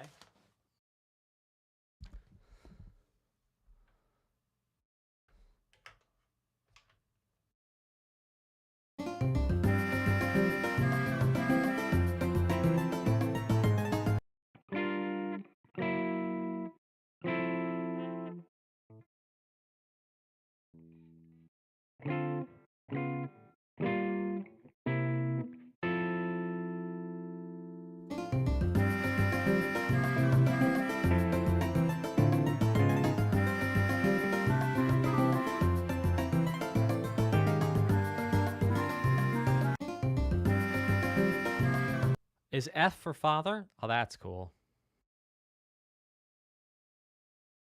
Also, F for you're not my real dad. There's woodwinds being used here that I didn't notice when we were listening to Juniper, Professor Juniper. Or maybe that was me just not thinking about it.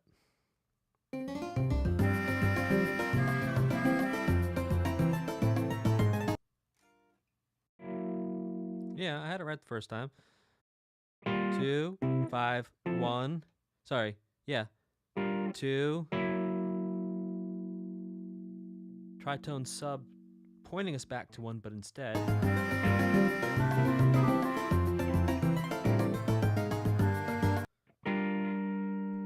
Maybe?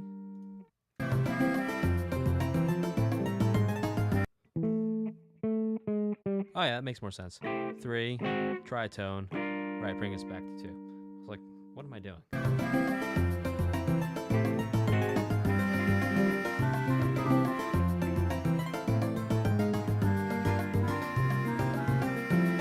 All right, well, let's get that down. That's pretty cool. Okay, so we have, it starts off 2, 5, 1.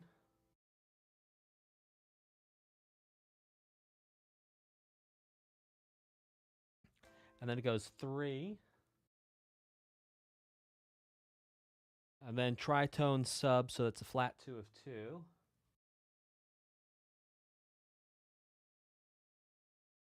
Which then brings us back to the 2, 5. That's pretty cool.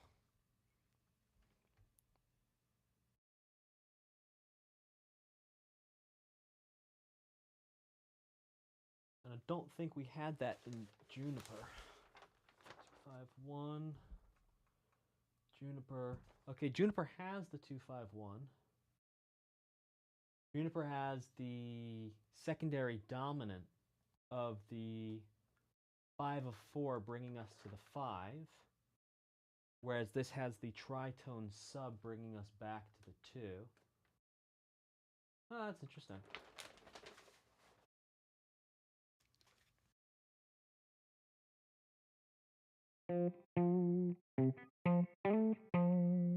All right. Let's keep it going with Pokédex Evaluation Not Bad.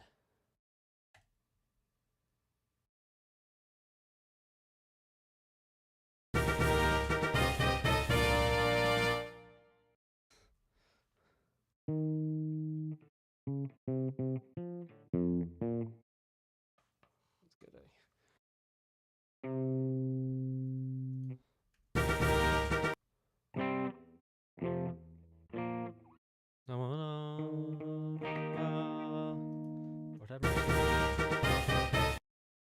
What the heck?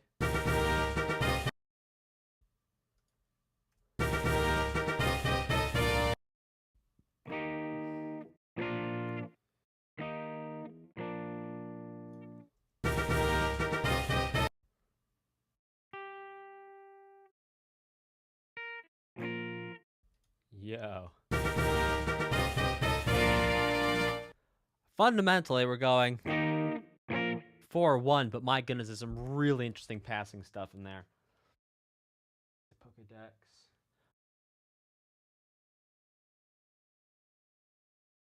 Pokédex, not bad.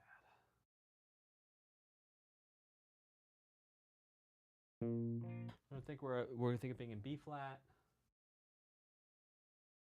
and basically it's 4-1. We're gonna see if we can't figure out what was going on in there.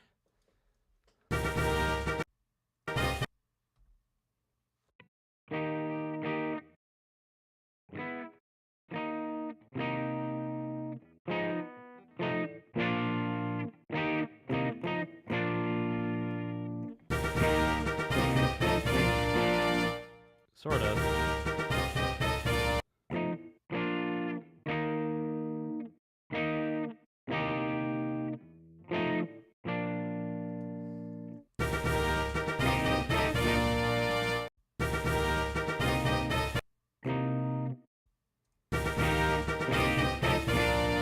Basically. Okay, so we're actually going to fill that out.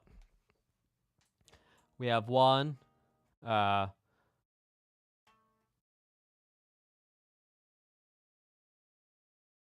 Oh, actually, I think it.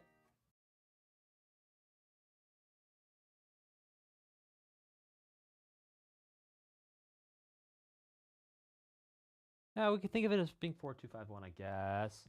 Okay, so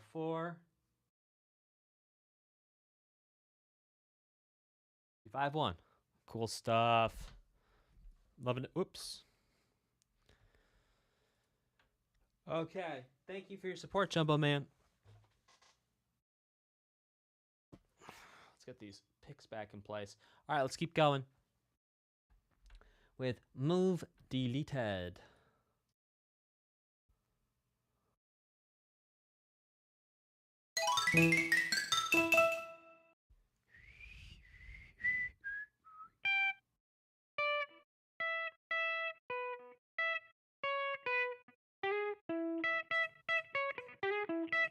Something like that. Oops.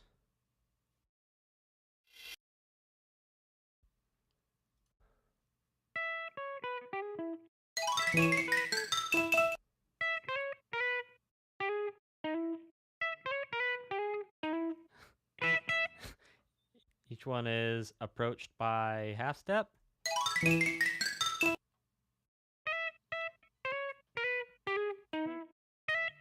Yeah, sounds very Looney Tunes. If you ever watch any of the original Looney Tunes from back in the day, that's very Looney Tunes.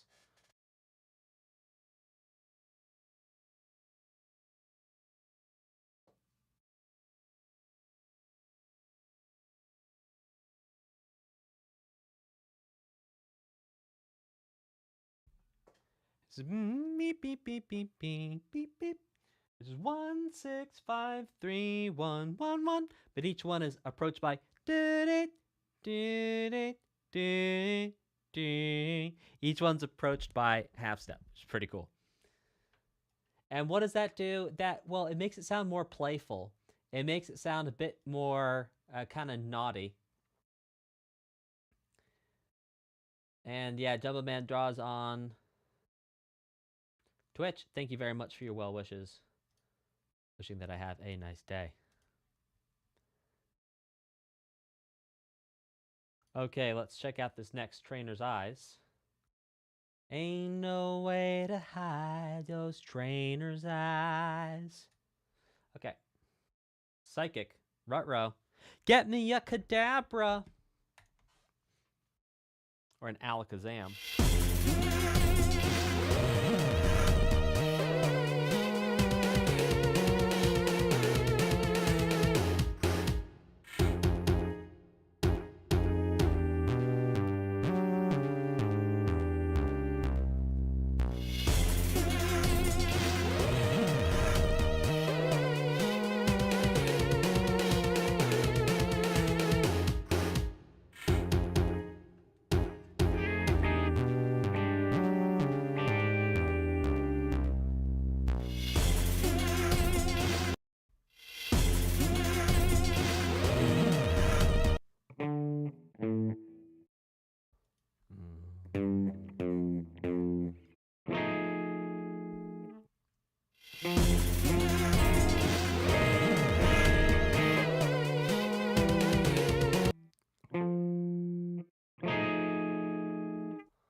Man, we've heard that in so many OSTs.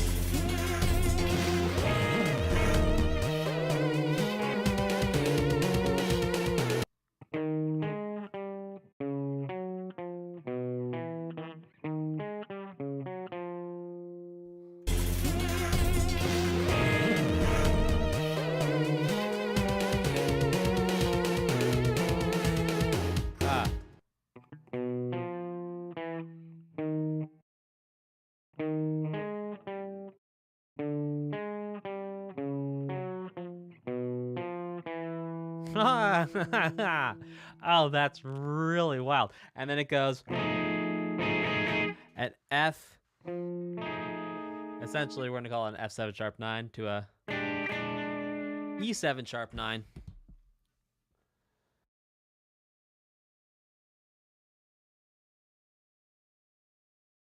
Now, a sharp 9 chord is really interesting. We talked in part 1 about major and minor chords, and what a sharp 9 does is it is a hybridization, a chupacabra. No, not a chupacabra. What do they call them? What's it called when they like make a monkey and a pig together? Chimera. It's like a chimera of major and minor together, and it sounds a little threatening, much like you might imagine a chimera looks. So what we have is we have 1, the major third, and then the minor third up here. So we have both the major and minor third at the same time. Also with the flat 7.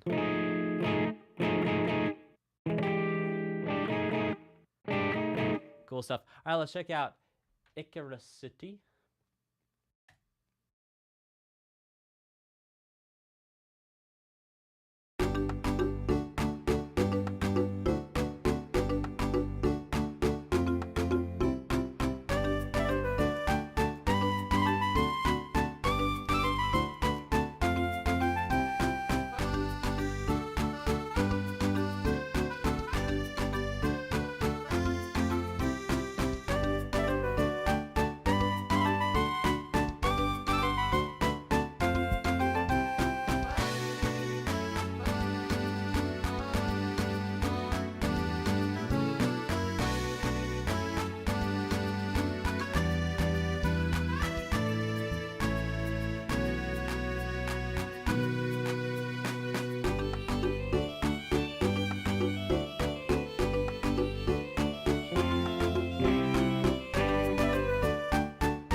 We're going to go back and grab the B section.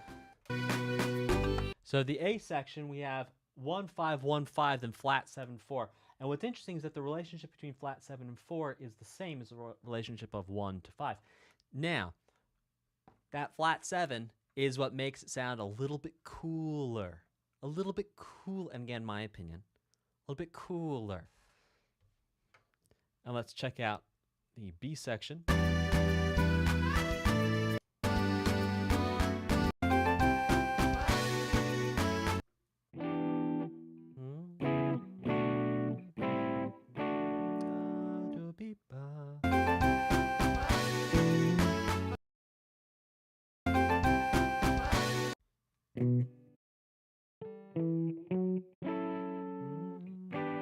Oh, maybe not G, huh? Maybe we're in the key of D.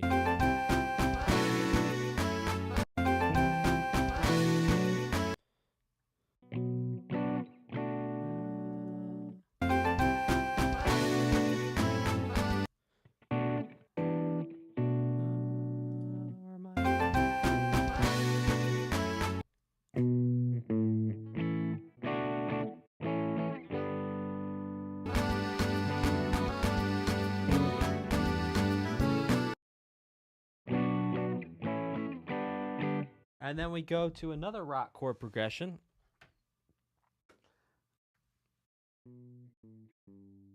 Yeah, this actually makes me believe, really, we've been in the key of...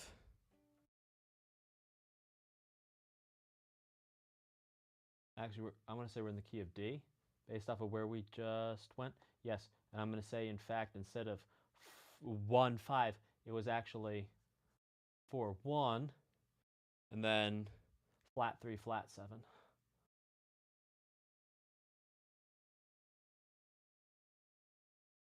Right?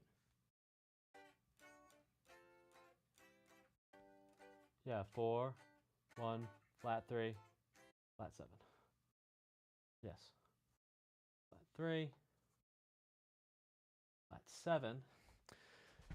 Then, for the B section, we go to 6, 5, 4. To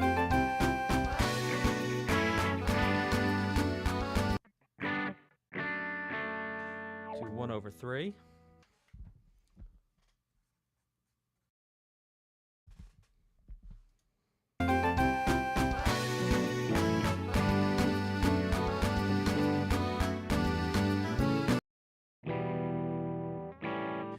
Okay, to then back to 4 to 1/3 to basically 2, 5.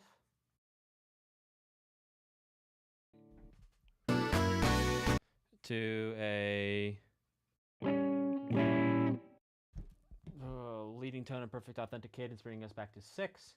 So that's to a 7 diminished of 6, which then brings us back to 6.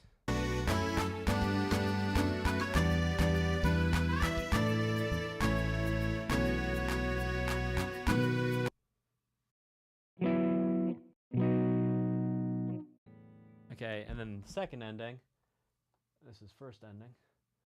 Second ending. Like 2, 5, to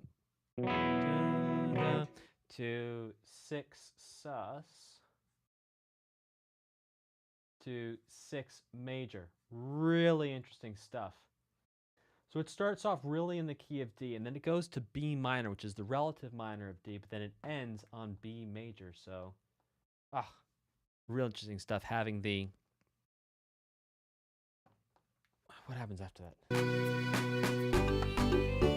And then it just goes right back. Oh, that is so cool. This is a really interesting chord progression. Okay, so we have 4, 1, flat 3, flat 7. That flat 3, flat 7, that's what brings us into that sort of like cool land, that brings us out of lullaby land into cool land.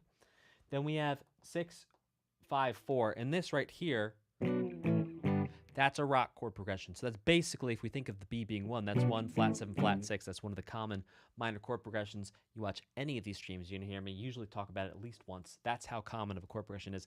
And not common as in bad, but common as in widely used because it's so effective and you can use it so effectively. And then we go 1 in first inversion, 4, 1 in first inversion, 2, 5, leading tone brings us back to 6, 5, 4. Again, think about that as being a 1, flat 7, flat 6, that common minor chord progression. This is really we're in rock world. And then we come out of rock world into 2, 5. This is lullaby land, but then it goes somewhere totally different. It goes to the 6. And indeed, if I could point to one thing that we've been talking about that, you know, before I was talking about one of the battle themes and it went to 6, and I was like, well, this isn't really rock. It isn't really lullaby. This really is going to like a world of Pokemon.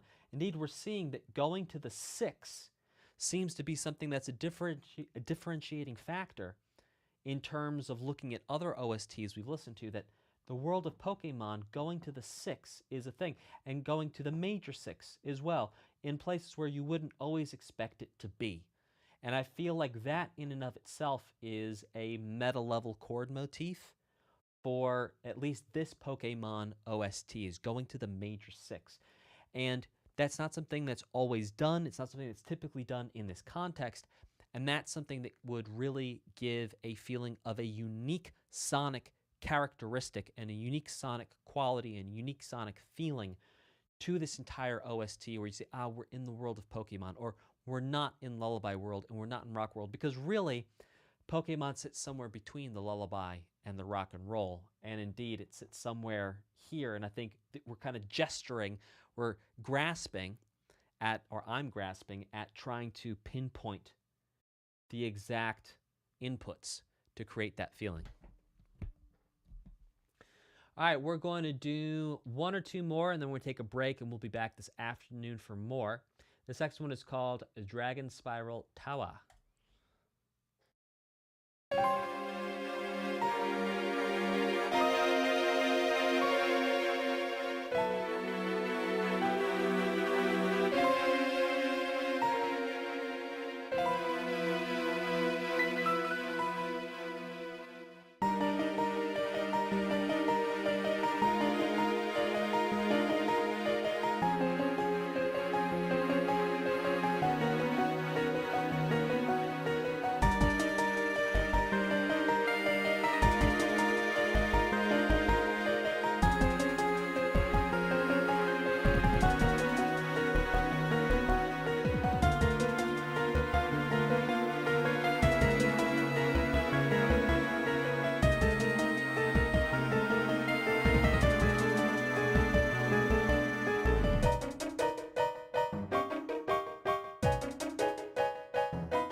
I just feel like there's a motif in here somewhere that I'm missing from previously in the game.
Bro.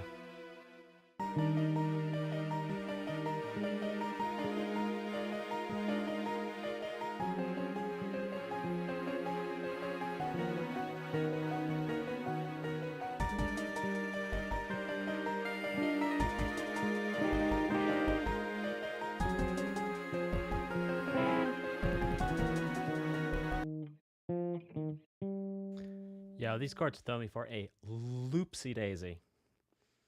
So you might be wondering why, and I'll explain this to you, why some pieces of music here I figure out, like, and I'm writing it down on the board before it's even done, versus there's some pieces here where I'm like, oh my gosh, I don't even know what this next thing is. Well, there's a couple things that's resulting in me not grabbing things immediately. Number one is relative pitch ear training. I have been a little lax in how much I've been practicing. And I've been back for about a week and a half now actually practicing ear training, but it's been a while and I lost a little bit of my edge. So there's numerous ways I could be figuring out these chord progressions, none of which are really strong for me at this moment. So I'm going back and polishing up those skills, which previously in my life were much stronger. Number two, it really comes down to pattern recognition for when I'm hearing something and I'm going through and I'm writing it. It's like I don't even need to think about what chord is happening because I know the pattern. I know what the pattern sounds like, so I'm writing down the pattern as I go. And I'm instantly able to recognize the pattern. So for something like this, I've never heard this chord progression really, ever. And so it's a new pattern. And also, I've got a little bit of rustiness on some of my skills. And that's why it's taking a little bit of time. So thank you all for grooving with me as I go on this adventure of trying to crack the code of what this is.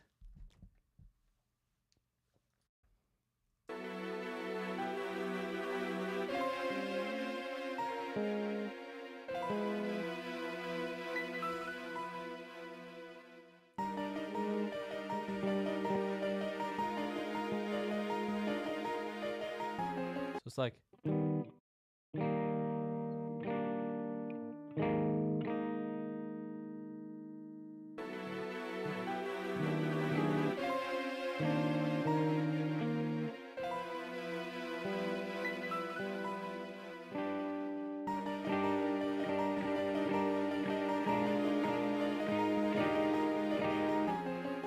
Bro. Oh!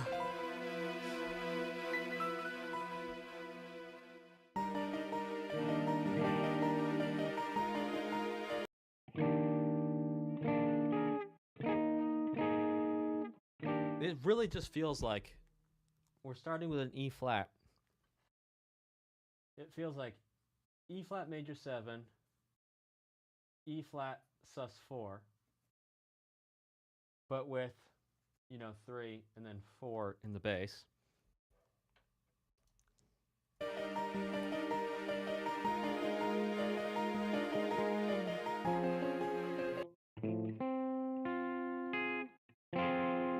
Like an F minor, maybe?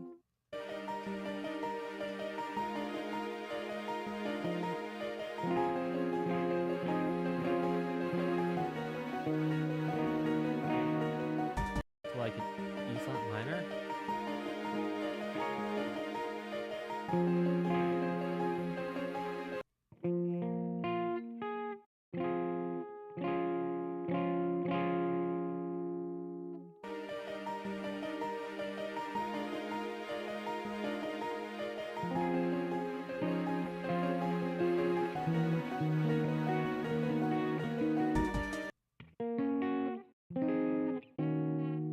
Bro.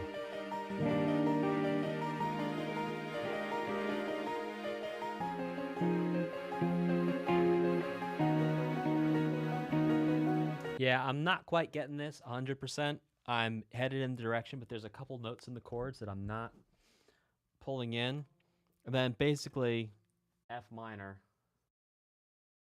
to E flat minor, but there's some extra chord tones in there.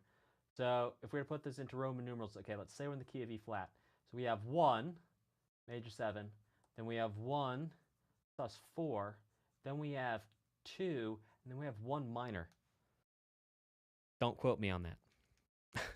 All right, y'all, we're gonna do one more, and then I'm gonna go take care of my VIPs, and then you all are my VIPs, but I've got a group of students I meet with weekly in a small group, and I meet with them always on Saturdays at 11. So we're going to listen to one more here, then I'm going to go hang out with my peeps. I'm going to eat some lunch, and we'll be back at 1 Eastern for some more Pokemon. All right, Trainer's Eyes, Team Plasma. Oh, they're back again.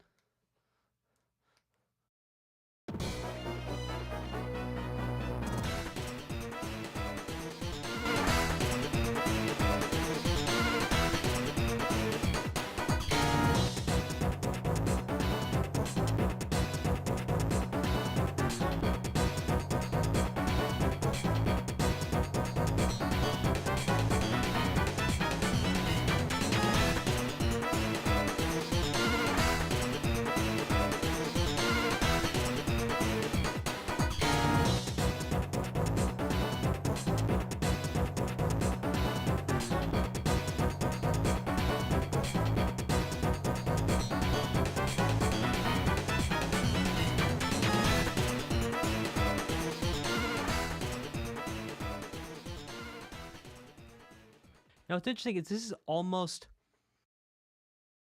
structured like a blues. Like it hits the 1, and then it goes to the 4, almost like a jazz blues, where you'd start walking. The bass would start walking on the 4. It's like...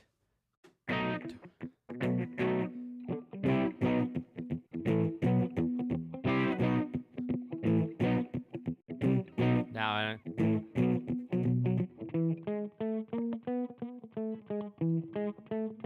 if all the bassists are like, he does not know how to walk a bass. That's true. I'm approximating it here. Don't know how to do it. Never learned. Never needed to learn. But yeah, my point is, it goes to the 4. It feels like it goes to the 4 and it starts walking.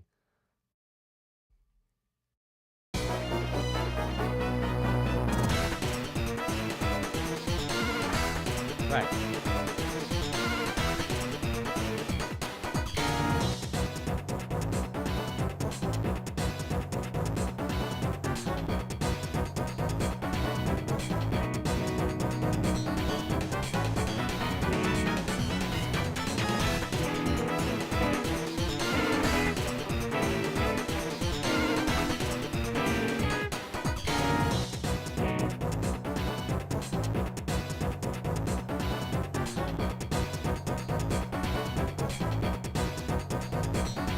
This is very bombastic, is the word that I would use to describe this. Bombastic. We have a B7 to an E7. It's almost structured like a blues. Yeah, almost structured like a jazz blues. Or not even a jazz blues, a regular blues, where the bass would be like...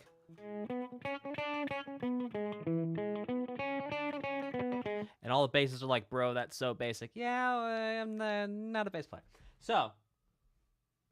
And not that that's an excuse, but it is a reason. Now, there you go. So yeah, it basically 1 to 4, and they hit 5 in there as well. But yeah, just think about that as being a blues. So we're gonna read some super chats here, and then we're gonna come back and do some more. If you'd like to understand a little bit more about music theory, I've got a book called The Best Music Theory Book for Beginners. It's sold over 5,000 copies now. It has hit #1 bestseller ranking on Amazon. It's in its 3rd edition. It has over 100 5-star reviews on Amazon, and you can check it out at Amazon USA. If you're like in England, I think it's less reviews, but yeah. So there you go. Best Music Theory Book for Beginners, and it looks like this. Got the big orange stripe on the front. Not a bass player. You're on American Idol. I know, bro. I know, bro. Okay. I want to read some super chats. Rubberman202 says, gonna be for most of the day. I'm gonna be gone most of the day. I'll have to check out the video on demand later. And thank you, Puddin111, for cheering 100 bits. Thank you very much. Much appreciated. Thank you, woohoo, for cheering on Twitch. Thank you, Puddin111. Sorry, Rubberman202. Okay, put this towards Banjo-Kazooie, and if possible, could also react to the rejiggied Arraign soundtrack as well. We'll check into that for sure. And Nitro1 says, good book, would recommend. Well, thank you. Hey, Nitro1, if you could leave a review on Amazon, I'd appreciate it. That way we'd have 101 positive reviews on Amazon. Well, 5-star. Joseph Cortez says, hey, Dan, put this towards Mario Galaxy. Yes, finally. Amazing. I'll send you DM explaining my last super chat since you sounded confused. Thank you very much, Joseph Cortez. I will check it out.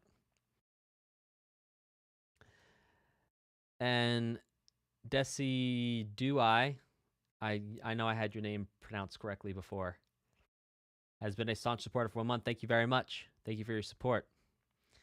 And Amon, sorry if I'm saying your name wrong.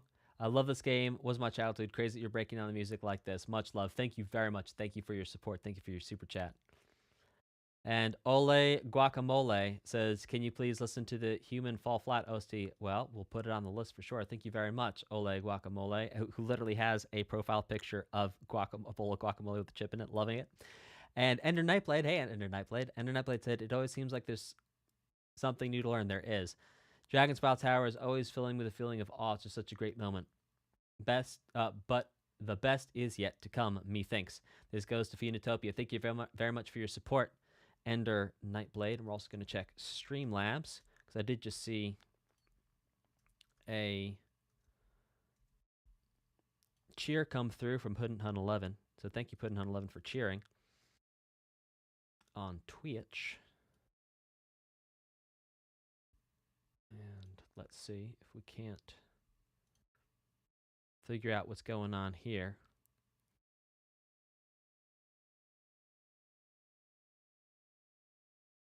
One moment, please. Stand clear of the closing doors, please.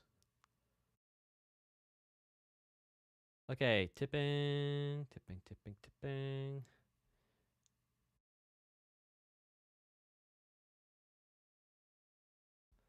Okay, today, March 23rd, Davis says, fun fact, the region of this game is based off New York. That's why there's so many bridges. Oh, that's so cool. Yeah, this is Spirit of Justice. You got it, Davis. Thank you so very much for your continued support. Thank you very much to everyone who cheered as well, and thank you for your super chats. All right, y'all. I'll see you back in a couple hours. We'll be live at approximately 1 p.m. Eastern today. See you in a little bit. Take care.